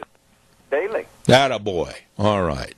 All right. Thanks for your call, buddy. I appreciate it. Got to go to the weather real quick. Brought to you by Phillips Oaks, Goodwin, Crane, and Company. And they have been providing accounting services to the Mini-Cash area for well over 50 years. With the best of tax return preparation, tax planning, business consulting, payroll services, retirement planning, they know. And they want to help you, your family, and your business. Please, with offices in Burley and Rupert, get a hold of them today. Phillips Oaks, Goodwin, Crane, and Company. And right now, here's Gina with the weather. Here's a look at your weather forecast for this Tuesday. Expecting a nice day, sunny skies, high of 79. Tonight, mostly clear with a low of 44. Tomorrow, mostly sunny. However, the winds are going to be picking up just a little bit out of the west, right around 10 miles an hour. Gusts as high as 45 miles an hour. High of 73 tomorrow. Tomorrow night, mostly clear skies with a low right around 41. For Thursday, mostly sunny skies, cooling off to 71 by Friday, warming back up to 78. And then for Saturday, close to 80. And that's your weather forecast for Zebeth Rain. Wow, that sounds great, Gina. Thank you. And brought to you, everybody, by Phillips Oaks, Goodwin, Crane, and Company. Providing accounting services to the Mini-Cash area for well over 50 years. They've helped me. They will help you. With offices in Burley and Rupert, Phillips Oaks, Goodwin, Crane, and Company. Right now, and boy, I tell you, I cannot think of any other great things to say because they are so service-oriented and so nice to work with. We're going to go to the Stoats Ag Minute. Stoats Equipment Company, your John Deere dealer at 119 Overland and Burley. Right now, here's Vic and Stoats Equipment Company. Welcome to Stoats Equipment Ag Minutes, featuring innovative ideas and people that are dedicated to serving agriculture and you. Stoats Equipment, your John Deere authorized dealer, 119 Overland Avenue in Burley. They make your life easier. 5 words sum up Stoats Equipment's dedication to serving you. Quality, integrity, loyalty, caring, and community. Stoats Equipment is your John Deere equipment dealer, providing everything from tractors to combines, swathers to lawnmowers. At Stoats Equipment, they care about their customers, and like their slogan says, we make your life easier. From large ag farm equipment to small compact utility tractors, Stoats Equipment works diligently for local customers to get the best deals. Stoats Equipment, 119 Overland and Burley. Stop in and see them today. Once again, I get a chance to talk to a very good friend down at Stoats Equipment Company, your John Deere dealer, the store manager, Vic. Good morning, sir. How are you? Good morning, Sunshine. I'm not so sure about that. There's a little cloud passing by, but I'll smile behind it. Listen, Vic, I appreciate you taking the time to be on our program, Ag Minutes, sponsored by Stoats Equipment. And the main thing we've talked about on many, many programs, youth involvement, youth in agriculture, promoting ag through the youth, because quite frankly, the older generation, once they're gone, we've got to have some replacement power. Yes, sir. That's a real problem, and I think we've let our youth down a lot of ways because we assume, and that's what happens when you assume. You know what happens there is that things don't exactly help or work out the way you want to, but they don't have the same opportunities or the same things set in stone like we did growing up work ethic and morals and just being a good person and doing your best every day. A lot of them don't have that opportunity. So we have really failed our youth because we need to step up and take them under our wings and make sure that we're giving them the guidance that they don't have. There's a lot of single kids or kids out there raised by single parents, so there's not a lot of opportunity for that knowledge to be instilled and for us to be mentors. So we need to pick up the job, as businessmen and as people in the community, is pick up that slack and give them that training and guidance that they so much need. You mentioned families, and the family unit today is different than it was when we were children, unfortunately. And it takes more than parents. It takes maybe the ag teacher, the FFA teacher. It takes teachers in general. More of the people in the community to make sure that youngster really has a chance to see all the different opportunities. Absolutely, and I think like there's a saying that basically it takes a village to raise a child, and the same thing here. It takes a community to be engaged, to be involved, and basically want to help our kids and give them the opportunities that they deserve. And our whole thing is we want to keep our kids here, and we're calling growing our own. So we've actually enrolled, and we're the apprenticeship basically certified dealership here in Idaho, Southern Idaho, and actually our whole company is now. So we just started that this year. We have two young men from one from Minico and one from Burley. We're hiring more, but we want to give them the opportunity because it's not a job, it's a career. And if you have a career, you have that depth and you have that passion for it, and that's what we're trying to give them. Well, if everybody's doing that in our community, just think how strong we'll be and then the opportunities we have for our kids, because there's a lot of opportunities, and there's nothing wrong becoming a John Deere person, whether you're a salesman or accounting or you're a technician. There's a lot of pride, and there's a great income and salary to be made in most of these places. Look at McCain's and Amalgamate and everybody else that's out there that does so many things. They all want to help, but we have to take an interest, and we have to make sure, and that's working with our schools and working with all of our tech programs to make sure that they have the backing, because they try really hard, but whenever you keep knocking on that same door and people are not answering or saying no, it gets discouraging. So we're trying to open those doors and let everybody know that, hey, this is going to benefit us all. Let me ask you, I don't want to turn into two psychologists talking on the program this morning, but what about the work ethic? I mean, there's so many opportunities out there. You see so many help wanted signs. You see so many chances for people to use their assets and really have a career and a goal. How do we re-implement that thought in the schools and also with our youngsters? Well, I think that, again, it's staying engaged and going to these job fairs and meeting with the teachers and all of the other councilmen and people that are involved in our areas that have an effect on it. Again, I think they get discouraged after a while when people are not engaged or not interested. But us as business people, us as the community leaders, we need to be more involved, more engaged, finding ways to show these people that, hey, look, we want you to stay here. We want to invest in you. We think that we want to do what's best for you because we do offer really good careers, and there's no reason to leave this area. So we have to be more engaged and do what we can to help everybody, to give these kids the opportunities that they wouldn't if we're not engaged. I'm talking to a gentleman that I really enjoy visiting with. He's always got a positive attitude. And real quick, we talked about it last week, but mention again the great September specials going on at Stotz.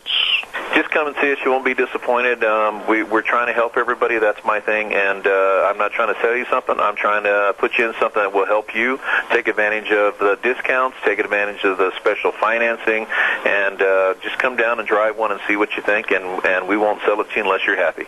My friend Vic over at Stotz Equipment Company, your John Deere dealer, making your life easier. Thank you, Vic. Thank you, sir.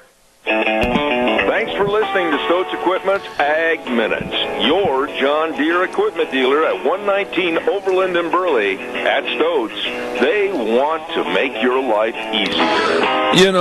I've said this many times on the air, but they have made their service is absolutely impeccable. They have a great staff of people.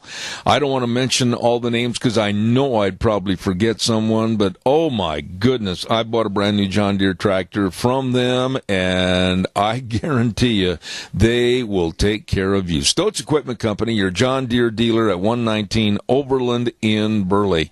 You get a hold of them today. Really, really service-oriented, nice folks. By the way, we are going to be at Denny's Restaurant this Thursday, coming up just a couple of days, for our lunch bunch. We always look forward to having a lunch bunch. We got a lot of great friends, and I just absolutely look forward to seeing them at least once a month at the lunch bunch gatherings at Denny's Restaurant, America's Diner at 611 North Overland in Burley. And we get together, have lunch, and then we give away a lot of great door prizes, thanks to a lot of super sponsors like Walmart, Smith's Foods, Hanson Mortuary, Stokes Groceries, Doug Martin, great guy, Denny's Restaurant, all of this, and it's just a lot of fun. And so if you're saying, well, gee, how do I join? Well, you don't have to join. You just show up and be there and be part of the great big family. And we have the national anthem and the Pledge of Allegiance and a prayer. We do things the American way. We'll look forward to seeing you down there on Thursday at 11:30, Denny's Restaurant, America's Diner in Burley at 611 North Overland. Please come join us. We would love to have you there. In case I don't get a chance, tomorrow on the program, holy moly, we're expecting some heavy hitters on the show.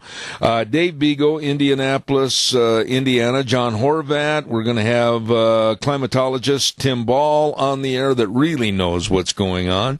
And one of my favorite guests from down in Las Vegas, it's going to be Megan Barth. So, wow, a full plate tomorrow on Zeb at the Ranch. And another quick reminder, coming up in just a very few moments, we're going to have my dear friend, Dr. History, is in the studio with another great story about the Old West. Then at 10:30 this morning, we're very blessed to have retired New York City Police Commissioner Bernard Kerik. Very interesting man, the commissioner during the 9/11 attack on New York City, and he's written a book called The Grave Above the Grave. Should be very interesting. All of that coming up in the next hour. Right now, we're going to send it back over to Wheels at our main studio as we get ready for the CBS News. We'll be back in about 7 minutes.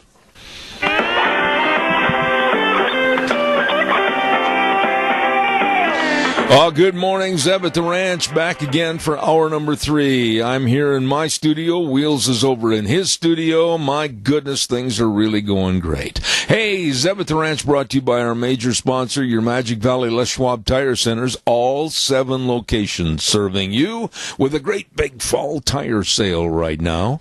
And, of course, don't forget advertisers like Burley Physical Therapy and Rehabilitation at 1263 Bennett Avenue, Suite 2 in Burley, helping you get back to being you.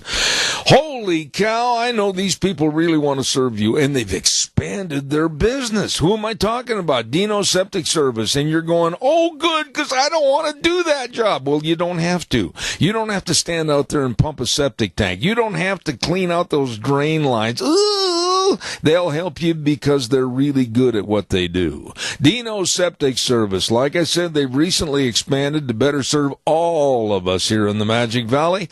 Give them a call at 436-6526 or in Burley 678-1638.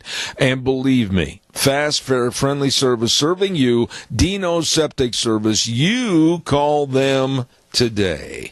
Quick reminder, on Thursdays we have Cassia County School Days, sponsored by A Child's World at 1308 Overland and Burley. All the new fall clothes are there, and they gift wrap for free, and they also carry the very comfortable Cherokee scrubs. Stop in and see them today. A family store, A Child's World at 1308 Overland in Burley, bringing you Cassia County School Days on Thursdays at 10:10.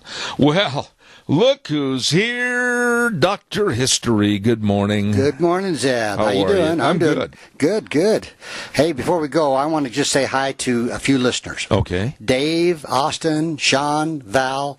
When they go to my webpage and send me a comment, I always reply. So to the iTunes listeners or anybody, just if you want to send me a comment, and sometimes I get a correction on a pronunciation or an idea for a show. So anybody that, I appreciate getting comments from the webpage. So thanks to those listeners, and appreciate that. Well, that's nice. That's real nice of you. Well, I'm a nice guy. Well, it's open for debate, but that's okay. Depends on who you ask. We had 3 great weeks of Butch Cassidy and the Sundance Kid, and that ended last week. Interesting. Very well done. Now what are we going to talk about? Okay, if I say the Silver State... Nevada. Nevada, obviously. So we're going to talk about the Comstock lode. Okay, that's California. Well, no, it's right there. Virginia City. Oh, really? Yeah. Okay. So, that's where Bonanza was filmed. Yeah, it was, right. But, Nevada's known as the sagebrush or the Silver State. Right. And the first recorded person was actually a Franciscan monk in 1775. Wow. And then another guy we've heard of in 1825, Peter Ogden, and a group of Hudson Bay Company travelers traveled through Nevada. But then John C. Fremont, Kit Carson, they were kind of the first people to really do any serious exploring of the state of Nevada, and that was about 1843-45. Now, this was part of California, kind of Nevada. It's, anyway, the Washoe country is named after the Washoe Indians, and I hope I'm saying that right. I've always heard it. Now, I'm not correcting you because I don't know for sure either. I've heard Washoe. Washoe, and that probably is I right. don't know for sure. Yeah. But anyway, it was in this Washoe country that gold was discovered in 1850, and placer gold was the first type discovered in this country. Okay. So there's 2 brothers by the name of Grosh, Grosh, brothers, and they knew a little bit about mining besides the placer mining. So it was either 1851 or 53. There was a guy named Jose and Alan Grosh arrived in a place called Gold Canyon. They were sons of Pennsylvania clergymen. They were better educated than most miners, and they had done their homework by actually studying geology and mining before they traveled off to parts unknown. I think a lot of those miners just looked at a mountain and said, well, let's just try here or let's there. dig here. Yeah, but these guys had actually studied. So it was said that they had a partner, a guy by the name of Old Frank, but there's no record of him. But for the next few years, the brothers found small, encouraging amounts of gold, just enough to keep them going. Now, in 1856, they discovered silver lodes that honeycombed the mountain, and they spent several months mapping this out. And in a letter to their father, dated somewhere in 1856, the Grosh brothers wrote, quote, "We found 2 veins of silver at the forks of Gold Canyon. One of these is a perfect monster." I assume that means that was a great find. It's a good thing, I guess. Well, they'd learned something no one else had suspected. The slopes of Mount Davidson, this is where the Comstock was, Mount Davidson, was richer in silver than in gold. A year later, they felt that they'd prospected and mapped the area enough to raise capital and to develop their claim. So they didn't just jump right in and start digging. They did a lot of homework to figure out where to go. Now, unfortunately, this story does not have a happy ending. Jose punctured the arch of his foot with a pick. Ouch! The wound became infected and progressed into a nasty case of blood poisoning. And, of course, no antibiotics back then to combat the infection, and he died. Okay, this left his brother, Alan, to carry on alone. Well, Alan... And that was the guy that swung the pick. Well, I don't know who hit his foot. But anyway, he decided to walk all the way to California with his maps and ore samples weighing heavily on his back. He was carrying these ore samples on his a backpack. Wow. Through snow, through the mountains. Well, another sad thing, he succumbed to frostbite in 1857. And in later years, their dad, Jose and Alan's dad, claimed that his sons were the true discoverers of the Comstock lode. And he had his son's letters to prove this, but no one ever believed him. So he had no, I guess, claim. So he died at home? Well, the 2 brothers, no. No. The one brother that tried to hike out. No, he died trying to get to California. They just found his body. Oh, he froze to death. Yeah. So the 2 sons never got anything out of that deal. Oh, my goodness sakes. Now, there's another guy. We're going to go. His name is James Fenimore. and they called him Old Virginie, along with some other names when he was drunk, which we won't go into. But his name was Old Virginie. Just keep that in mind, Zeb. I've got it in mind. All right. Okay. I remember. Okay. Now, he was not a bad man. He was generous when he was drunk. Despite his weakness for alcohol, Old Virginie was actually the best judge of placer ground throughout the Washoe country, and he'd been prospecting there for probably 15, 20 years. So he knew the country, but he liked to drink a little. Okay? Well, he wasn't all bad. No. But so in the fall of 1858, Old Virginie noticed a flat-topped hill. It looked as if it might contain some promised gravel. So Old Virginie returned to the hill with 3 of his friends. Now, at first, the group found trace amounts of gold dust. Not a great amount, but they did name this hill Gold Hill. Okay? Well, that's original. Yeah, that's I don't know how in the world they came up with that. Yeah, they stayed up nights thinking of that one. So in April, they began to dig a hole 10 feet deep and several feet wide. And as they dug deeper into the dark, heavy dirt of the hill, the gold recovered from the gravel got richer and richer. Mm-hmm. But at 10 feet, they found a vein of brick red decomposed quartz that was loaded with gold. And the men unknowingly had stumbled upon what they call the Old Red Ledge, a vein of the Comstock lode. Now, when I say Comstock, well, we'll get into that. I'll explain that a little more. Okay. So Gold Canyon and Gold Hill were on the southern slopes of Mount Davidson. Okay. Now, there's 2 other guys that come into the picture, O'Reilly and McLaughlin. They decided to try their luck on the northern slopes of the mountain. So you got this mountain that is looking like it could have some gold or silver. Yeah. So anyway, 1859, O'Reilly and McLaughlin were digging when they came upon the same kind of dark, heavy soil that had been seen at Gold Hill. Well, they had uncovered the tip of the famous Ophir vein. Ophir. Ophir, O-P-H-I-R, Ophir, I believe, of the vein of the Comstock lode. Now, but what about the man that the lode was named after? Okay, Comstock. Yeah. I knew you were going to ask me that. Mm-hmm. Henry T.P. Comstock. T.P. Comstock. Henry Comstock was a Canadian. Okay. He earned the reputation of being a liar, a cheat, a claim jumper, and the laziest man. You didn't say he was a lawyer. And laziest man around. He was so lazy that he got the nickname Old Pancake because he couldn't even make a pancake. Or he couldn't even make bread. He was that lazy. He was that lazy. Oh my goodness. Anyway, so after a few days after O'Reilly and McLaughlin's amazing discovery, they had a visitor, Comstock. Okay, Old Pancake. He came riding up to check out what the 2 miners had found. Now, this is a sight to behold, Zeb. He was sitting on top of a broken-down mule that was so sway-backed that Comstock's feet dangled in the sagebrush. You got to be kidding. Now, you've seen sway-backed horses and mules, and that one had to be pretty bad. Oh, my. So, anyway, so he announced to these guys, he said that he had bought the mining rights the previous winter, and he wanted his fair share of the gold. So here's these guys that did the work. Comstock, or Old Virginie's, coming up and saying, hey, I own this, but you can mine it, but I just want a portion of it. Well, the men settled down to work at the Ophir mine, O'Reilly and McLaughlin, and they did the mining while Comstock did the supervising atop his mule, maybe, I don't know.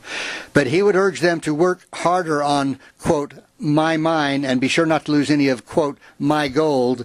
For a while, everyone ignored Old Pancake, but anyway, soon his claim of ownership had an effect on the other miners in the area, and they started to call the claim the Comstock's Lode, and that's where the name came from. Really? It became called the Comstock And the Lode. guy was so lazy that he wouldn't even change his clothes. Yeah.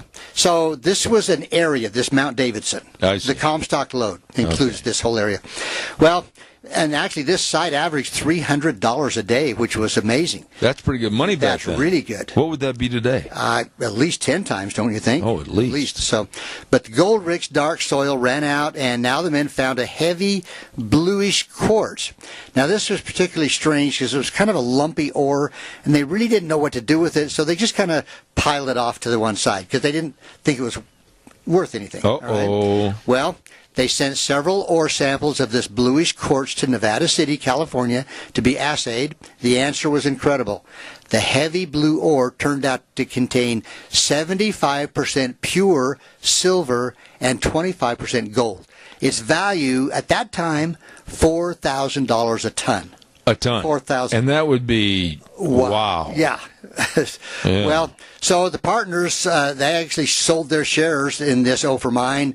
McLaughlin got 3,500, Comstock got 11,000, and O'Reilly, he held on to his for a while, and he actually got 40,000 for his claim. So even then, that was huge back then. Yeah, and he used that money to start a talk show. He must have done. O'Reilly, yeah. Okay. Well, records indicate that the original owners had a high old time with the money, and they died penniless. Oh, my. They just, the same old story. They didn't hang on to it. Lost it all. And Comstock actually committed suicide after his wife ran off with another prospector. Anyway. He was too lazy to chase. Yeah, he just, he'd done okay, but anyway. Old Virginie, the other guy, he actually was kind of a drunk too. He didn't do much. You're not painting a very professional picture. Well, like I say, Old Virginie liked to drink, and he attempted to ride a wild Mustang while he was drunk. That didn't go well. He was thrown and died a few hours later from a fractured skull. Holy cow. So that's the end of those two guys. Wow. So the Comstock lode has been studied by geologists and miners for years. Still. And the Comstock lode was a combination of really good silver and gold. Can I ask you a quick question right there? In high school and college, did you study, for lack of the right terminology, mineralogy at all? No. They may have discussed. Is there such a word as mineralogy? I'm not sure, but geology. Minerals, I know geology or mineralogy or whatever it might be, with the formation and locations of various gold veins and silver veins. Did you ever study that? I do not remember studying. Me neither. I may have been asleep during that class. I don't know. I see. I did that sometimes. I see. Anyway, unlike the other gold rushes, once the men reached the Comstock lode district, there was really nothing for them to do during the winter because they couldn't really mine. So all the accessible mines were already discovered and owned. Now, there were no mining jobs available because more capital was needed to start production. Some men turned around and left while others hung around to wait for spring. Those who stayed helped to form the greatest Nevada boomtown ever. What is it? Virginia City. Oh, Bonanza. Here comes Haas. Virginia City. Right. Now, picture this. Virginia City in the spring of 1860 was a mess. One visitor said, quote, "Imagine a flood in hell succeeded by a bad snowstorm." Oh. And then he goes on to say, quote, "Frame shanties pitched together as if by accident, tents of canvas, of blankets, of brush, of potato sacks and old shirts, holes in the mountainside held by men, piles of goods and garbage." How in the world did they survive the cold and everything? I don't know. Wow. It was just a mess, Anyway, by all reports, early Virginia City was bad. It was a lot of bad stuff going on there, as typical of gold rush towns. Yeah. But in the spring, about 4,000 more gold rushers showed up at the party. So How big was Virginia City at that time? Well, like I say, right now it's up to about 4,000 plus whoever stayed over through the winter. So I see. I don't know, maybe 5,000 or 6,000. Wow. So, but there were canvas tent saloons that gave way to more establishments made of wood. One such place was called Dutch Nick's. It was a bar. Dutch Nick's. Dutch Nick. Uh-huh. Now, Dutch Nick's was known for the house specialty. What is it? Quote, tarantula juice whiskey. Oh. Tarantula juice whiskey. Customers who were still on their feet after a couple of drinks used to say that if any snakes or tarantulas bit them, Dutch Nick's juice would kill the little sneaky creatures. Watch your mouth. Watch your mouth. So if you wanted to be immune from snake bite and tarantulas, just drink a little. What was in it? Do you know? I have no idea. Oh. But it must have been powerful. Yeah. Anyway, Virginia City's economy rested on what the miners called feet. Now, I'd never heard this before, Zeb, but so there were owners of the mines, all right, but they wanted investors. So those that had some money would buy so many feet in an existing claim. So a foot, 5 feet, 10 feet of an existing claim, and that would be their percentage of the take that came out of that mine. Okay. All right. Now, the mines did produce, but slowly at first. In 1860, the mines of the Comstock lode, like the Ophir, the Central, the Mexican, and this was kind of hard mining. The miners would drive drills, they would put explosive into the holes and blast out tunnels, and then they would use buckets to haul out the ore. This was hard work, Zeb. Wow. Did they have a lot of the Chinese working in those mines? It does not say that they did. No, and there probably was, but it doesn't say it. But anyway, when it rained, the miners found themselves working in several feet of water. Oh my! The miners worked with gold and silver veins about 4 feet wide.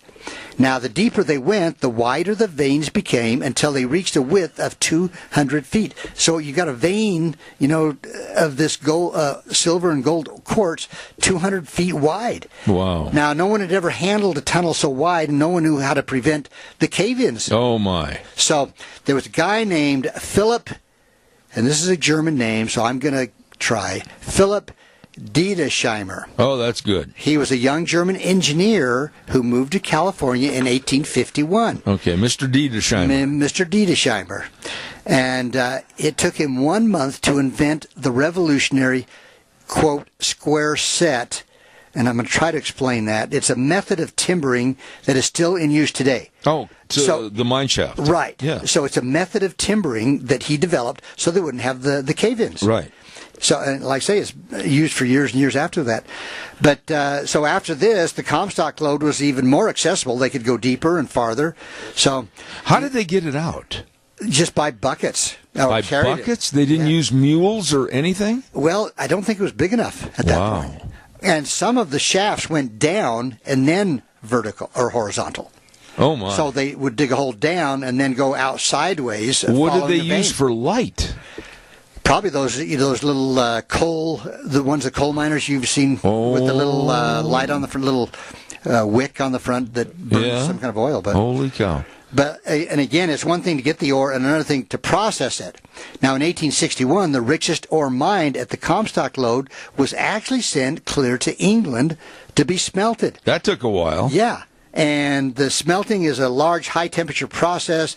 Eventually, they were able to get that locally so they could process it there. And for 20 years, the Comstock just did amazingly well. But imagine this, Zeb, down in these mines, in some of these, the temperature got up to 130 degrees. It was that hot. Oh, my. And they were down sometimes 3,000 feet. So these were long. These weren't just little short tunnels. Almost, wow. 3,000 feet. And down or in a horizontal or both? Both, yeah. And so some of the miners, they would take ice water down with them to just try to keep themselves cool. And then they came up with a ventilation system with air shafts and blowers, and eventually they came up with the compressed air drill.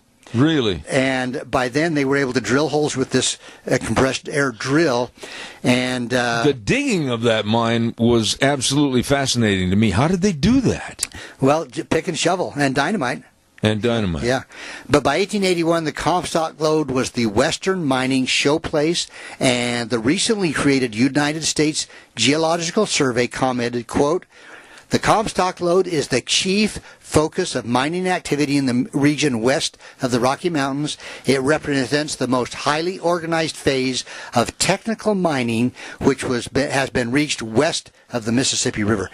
So that was not only a huge mining facility, but they developed a lot of things that were How long was it in effect? I'm not sure. I'm not. Or are they still using it? They may still be using it. Holy cow. I think they may still be doing some work there. Holy cow. Because this whole mountain, this Mount Davidson. So whereabouts is Mount Davidson?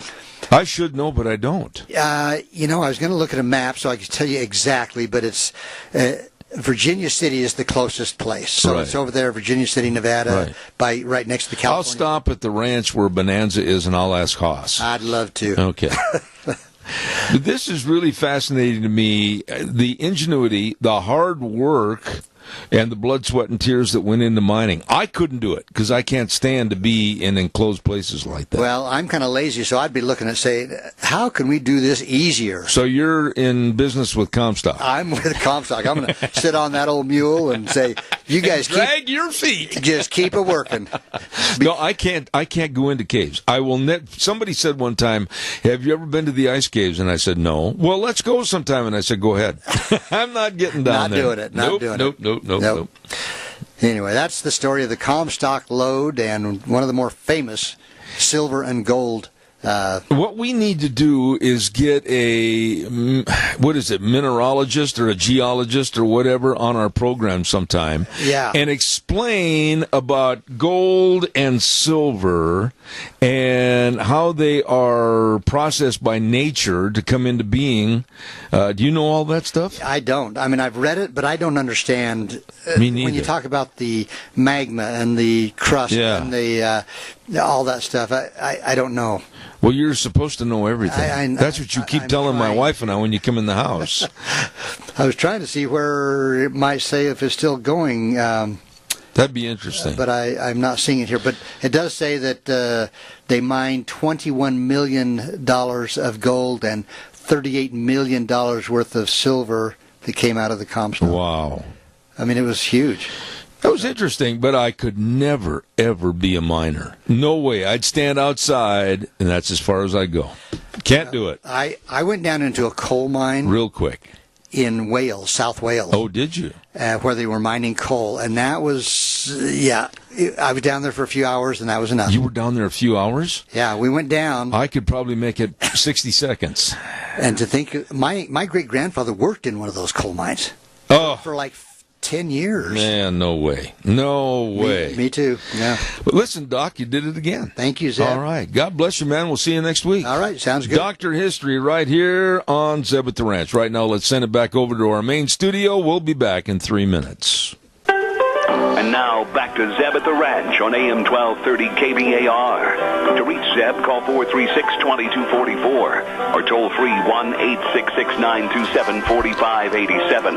And now, here is Zeb Bell. Thank you much. And before we get our guest on the air, I want to remind everybody a wonderful and very affordable senior community in Burley, Idaho, and that's Syringa Plaza. They offer low-income seniors who maintain an independent living status with or without assistance. This is the place you need to check on. Syringa Plaza at 626 Elba Avenue in Burley. The number to call, get all the information you need, is 677-4204. I urge you to stop by and check out all the special features with the bedrooms, apartments, carpeting, kitchens, accessible for people with disabilities.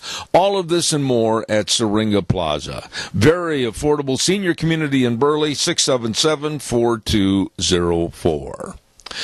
You know, ladies and gentlemen, I'm very honored and fortunate to have many, many of the top personalities nationally that have been in our armed services or with our police forces, etc., and, of course, some of the nation's top politicians on this program. Well, this gentleman, I have seen him many, many times on television and have listened to him, and I have the utmost respect for him because he is a former NYPD commissioner and, of course, served at Ground Zero before the second plane hit the World Trade Center.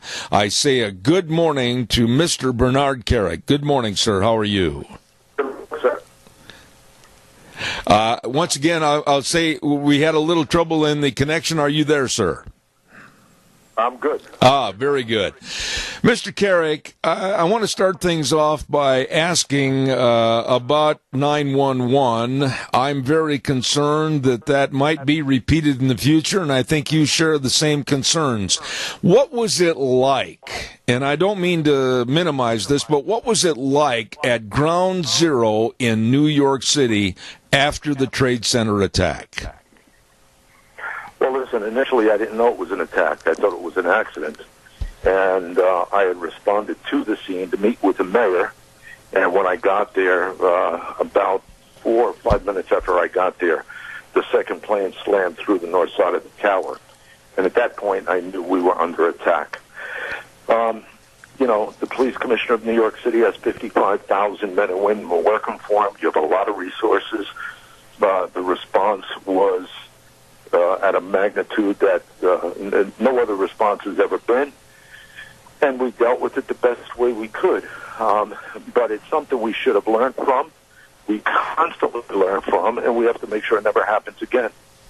Mr. Carrick, I can't imagine with all the people that are underneath you, you said 55,000 people, and you have to make split decisions, and they have to be, in most cases, always the right decisions. After an attack like this, how in the world did you know what to do and what to administer? Well, listen, you have plans and protocols in place. We did in New York City for any kind of crisis, anything you could possibly imagine, from a terrorist attack to a mass transit system failure to a West Nile virus. But on that day, nobody, even in all that planning and the mock drills and the tabletop exercises, nobody imagined that, these maniacs would fly planes into the buildings. And the good thing for us, it happened in New York City. And we had the resources to deal with it, and we had plans and protocols in place to respond to major emergencies. Did we anticipate that type of attack? No. But everything we had planned prior worked, and it worked extremely well. Keep in mind, we had no idea it was coming until 8:46 on that morning. Unlike, if you have a natural disaster, you have 4, 5, 6, 7 days notice. You have time to get prepared. You have time to get ready. We had no idea it was coming, and I think our response, the rescue, the recovery, has been unparalleled in this country. I want to go back a little bit, and I want to talk about your new book momentarily, but I want to go back, and I want to mention that you are a recipient of the prestigious NYPD Medal of Valor, and you are also the author of the New York Times best-selling memoir, The Lost Son, A Life in Pursuit of Justice. Bring me up to speed a little bit as to what that book is about and why you wrote it. The new book, you mean, right? Well, I was talking about the past book with The Lost Son, but I also wanted to get into the new book in just a moment. Prior to The Grave Above the Grave, I've done 2 bios. One in the first part of my life, right up until 9/11, and then one from the aftermath of 9/11 to now. And those books did extremely well. I think there's a lot of lessons that people can learn from them, as you said. Especially The Lost Son. It was a runaway New York Times bestseller. There's a lot to learn from those books, heartache and overcoming adversity and dealing with crisis and things like that. And then what I did is I took that experience, all of that stuff that I've done in my career, including 4 years living in Saudi Arabia, 5 years working for the King of Jordan. I've taken all of that and I put it into this new novel, in a fiction-based novel that is, it's quite compelling because it deals with 9/11, and it also deals with what I believe the threats are in this country in the future. This leads me to ask this next question. When I heard about the book and I realized I was going to have you on the program, The Grave Above the Grave. Quite a title. Where did you come up with that title and why? That's where the terrorists want us. That's what the people in this country have to remember. They strongly believe that if we don't worship their God the way they do, then they have a God-given right to kill us. And according to them, and this isn't me talking, this is them talking, according to them, they want all Western society dead that doesn't believe in their God. They want the demise of Israel. They want the destruction of the infidel, if you will.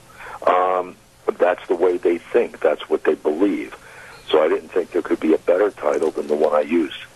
I just absolutely can't wait to read this book. And I want to ask you this. When you were writing the book, and it is a fictional story based upon probably a lot of really true accounts of what happened in New York, what was your feeling when you got into this book, developed the characters and developed the storyline, and realized, yes, this could happen again? What was the main message you wanted people to take away from reading this book?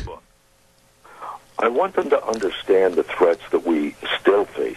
Look, we're 17 years past 9/11, but that threat is still there. It was there in San Bernardino. It's been there in Orlando. It's been there in Boston. It's been there in Chattanooga, Tennessee, and on and on. And then there are many thwarted attacks that your listeners and the readers of this book would never know about, where the FBI, the state police, and the local police departments around the country, they thwarted attacks before they could happen.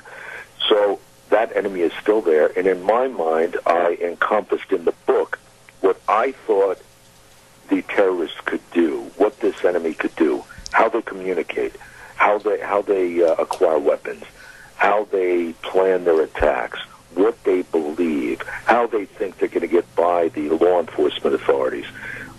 And I think for your listeners, when they read the book, they'll get some good insight into that world of terrorism that I'm sure that they just don't have.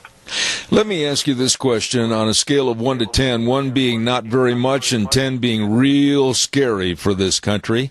With the 17 years that have passed since 9/11, where are we as far as really keeping up with the enemy and what their plots are? How dangerous a situation are we in right now? Well, I think, look, I can't put a number on it, but I'll tell you this. From an intelligence perspective, which is probably, that's going to be the success or failure of dealing with the threats we face, we have done 100 times better. We're 100 times better today than we were on September 10th of 2001, where our local, state, and federal authorities communicate. They deal with our allies abroad. They deal with Interpol, the CIA, and the FBI, which basically diminishes the possibilities of an attack. However, my greatest fear, and what concerns me more than anything, is what happens when you allow the wrong people in this country. I know what happens. I've lived through it. That is a problem. If we don't get the borders fixed, if we don't get immigration fixed, if we don't have a vetting system that vets people coming into this country properly, the wrong people are going to get in here with the wrong intent, and we're going to get hit again. That's what happens. Mr. Carrick, let me ask you this. With the situation in New Mexico, and we know that there's been terrorist training camps in Oregon, upstate New York, Texas, etc., are we as a country, and especially our politicians, are they naive to the problem that's going on in the United States? No, they're not naive to the problem. The politicians are not naive. Members of Congress are not naive. They know exactly what's going on. The problem with members of Congress and our local and state politicians, they play politics with our national security. That's the problem. They're not naive. They get briefed. They know exactly what's happening. But they play politics. It's all about votes. It's all about keeping their seat. It's all about what they believe the public wants, or their constituents want. It's what they believe their party wants. You know what? I have two primary concerns for mostly my kids and my children's children in the future: the economic development of this country and our national security. That's my main focus. That's my main priority. That should be the priority of members of Congress, but it is not. All they're looking for is to keep their seat and do what they do for their party, and I just think it's wrong. It kills us, this political correct atmosphere that is, perpetuated by Congress. It kills us. Let me ask you this question then in regards to us, me, my listeners, everyone in the sound of your voice and mine this morning. What would you tell the general audience that they should be doing or need to do to make sure that they can be more aware of what's going on around them? Well, I think, first off, you read my book. You'll get a basic understanding of the threats out there. Secondly, let your members of Congress know that the immigration system and the border control systems of our country have to be fixed. We can't have open borders. We can't have anybody coming into this country. We can't have an immigration system where we don't properly vet the people coming in here. That, to me, is one of my greatest concerns. And I think for the everyday listener, it's all of that. Plus, pay attention to your surroundings. If you see something, forget the political correctness, forget about somebody's going to insult you or think you're a racist or a bigot. Forget all that. If you see something, notify the authorities and let them take a look at it. Your advice is so well taken, and the book itself, The Grave Above the Grave, please tell my audience where they can obtain a copy. It sounds like a must-read. They can get it on Amazon, Barnes & Noble, where all major books are sold. I got to ask you, I'm working on my first book, and you already are way ahead of me. What was the hardest thing about putting this book together relating to 911? Well, listen, when you write a biography, any type of biography, you're looking at fact. It's things you know, it's things you have access to, it's research you can do easily. Writing a novel is very different, and I thought it would be easy going into this. It's not an easy process.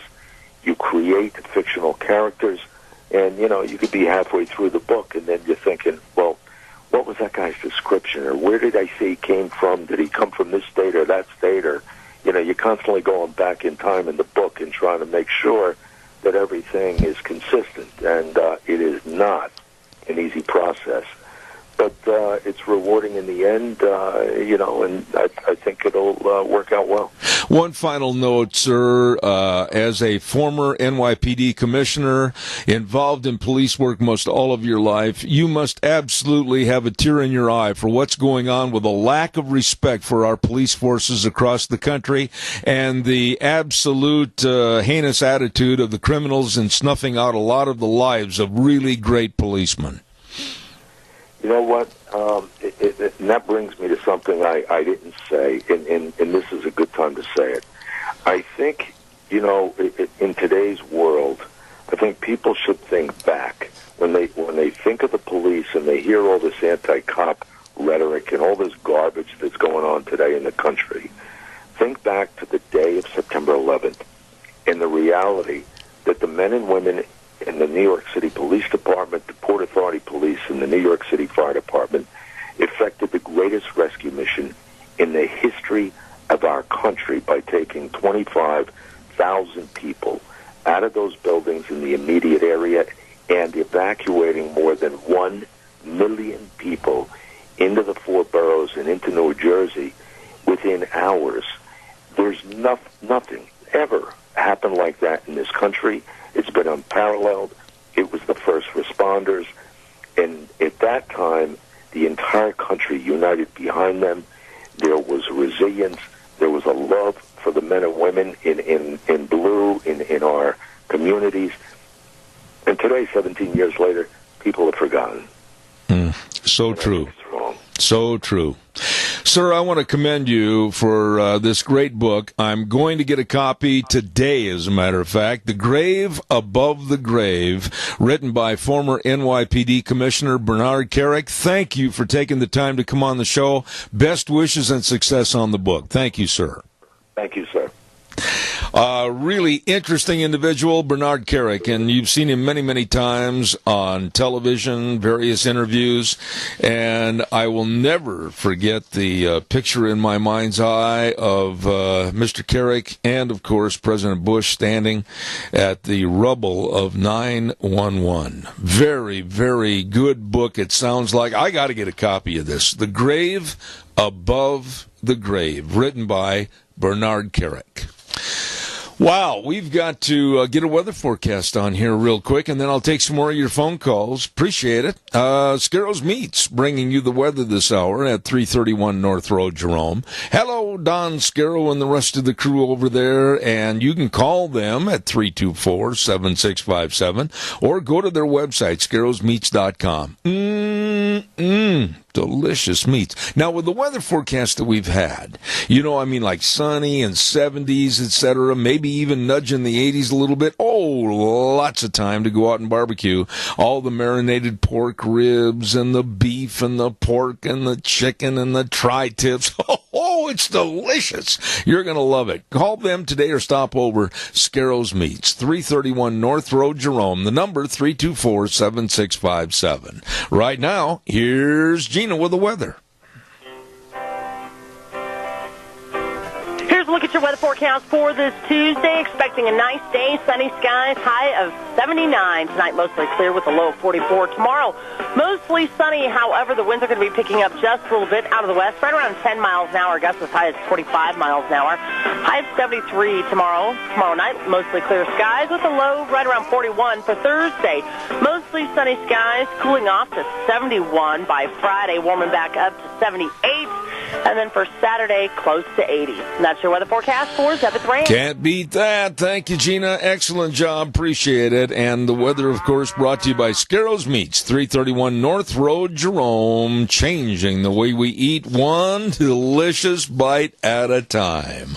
Caller, stand by. I'll be right with you. I promise. I appreciate your call. I just want to tell everybody a little bit more about our friends at Ramsey Heating and Electric. And when we say that, of course, we want to remind everybody that Ramsey Heating and Electric, they're very proud to offer a service you can trust, along with Lennox products that can help keep you comfortable and save you money. Ramsey Heating and Electric offering up to $1,600 in rebates on brand new Lennox systems, so call them today at 678-0459 or visit them online at ramseysonline.com. Proudly offering Lennox products, just another way to make you feel better. Caller, it's all yours. Go ahead. Seb, I know you don't deal in speculation, but do you suppose that Dianne Feinstein didn't do anything wrong in high school or have any fun? Well, my speculation is to the fact that all of us have skeletons in our closet to which we might not be very proud to have brought out. And I think Feinstein and any others would be underneath that same category. I just don't like the way this situation has been put together in a last-minute denigration of a man, his family, and his future. I think it's detestable. I agree with you 100%, and I think somebody offered that lady a good chunk of money if she would come forth and say something and probably make it sound a lot worse than it was, or a lot more fun than it was. I don't know. It's hard to tell about that outfit. Well, the whole thing boils down to, I think the 5-letter word money is what you used and I used earlier this morning. I'm very, very jaded in my opinion of all of this happening just literally hours before the vote was going to be taken on the Senate hearing floor for Kavanaugh. And I find it absolutely disgusting that we have evolved to this in this country. If it's the fact that she was paid off and is going to lie and perpetrate a falsehood against this man and his family, it's so disgusting. I think it's the worst I've ever heard. I do too. I agree with you. But I want to ask you another question. What in the hell is our Republican people doing back there to fight off some of this stuff and counteract it? Nothing. It sounds like to me they're just sitting on their butt, collecting a check, and not doing nothing. I have said, and I agree with you, I have said for a long time on this program, and you know this is true, the Republican Party right now is basically a party of just trying to get along to go along. They're not doing what they can do and should do for their constituents, and I'm appalled that they're letting this kind of thing happen. They're not using the power that they've been given. They're not doing anything worthwhile. They need to just come home and leave their check and everything back there. Have a good day, Zeb. Thanks for everything you do. Bye. God bless you. Thank you very much. Caller, quickly. I've only got about 30 seconds, real fast. Well, Feinstein is in trouble in her seat in California, so she's trying to somehow, regain some sort of standing in that respect. But also she's pulled the most low-down, dirty thing she could do, and she knows it. And I would think that the other Republican senators would question her face to face and say, this is pretty low. But I don't know what they do back there. And then this lady that is accusing Kavanaugh of this may not even testify on Monday because Schumer wants to be a whole bunch of people in there to back up her story. Yeah. She has no story. So, but what they really need to do is have Kavanaugh in there, the senators, and whatever her name's, Ford, and then just the two of them. And I guess it's public, but she needs to be questioned and cross-examined. I couldn't agree more. Who knows what they're doing? Go ahead. I agree. Randy, thank you. I got to run. Wheels, you need to have him up a little louder. Appreciate it, Randy. We'll talk to you tomorrow. Thank you. I want to remind everybody about a big fall tire sale going on at your Magic Valley Les Schwab Tire Centers. All 7 locations with all the tires that you need for your car, pickup, SUV, trailers. They've got them all the different tread designs, all the sizes, everything at all the 7 locations. Love that word, all. There you go. Lane and Rupert, Dave on Blue Lakes and Twin, Mike and Buell, Mike and Jerome, the Twist family and Paul, great people, Daniel on Poline in Twin Falls, and Randy on Overland and Burley. This is the time to be checking out these tires right now with this big fall tire sale. And also the great brake service, front end alignment, shocks and struts, batteries. This time of the year, you better make sure your battery's a good one. You stop in and see them today. Your Magic Valley Les Schwab Tire Centers, absolutely the best. Got to run. We're a little overdue right now on time. We've got to get out of here and turn it over to Wheels over at the main studios. I want to remind you tomorrow morning we'll saddle the horse at 8:06, ride till 11 right here on Zeb at the Ranch, where we always say the way things were are the way things ought to be, and the world needs more cowboys. Take it away, Wheels.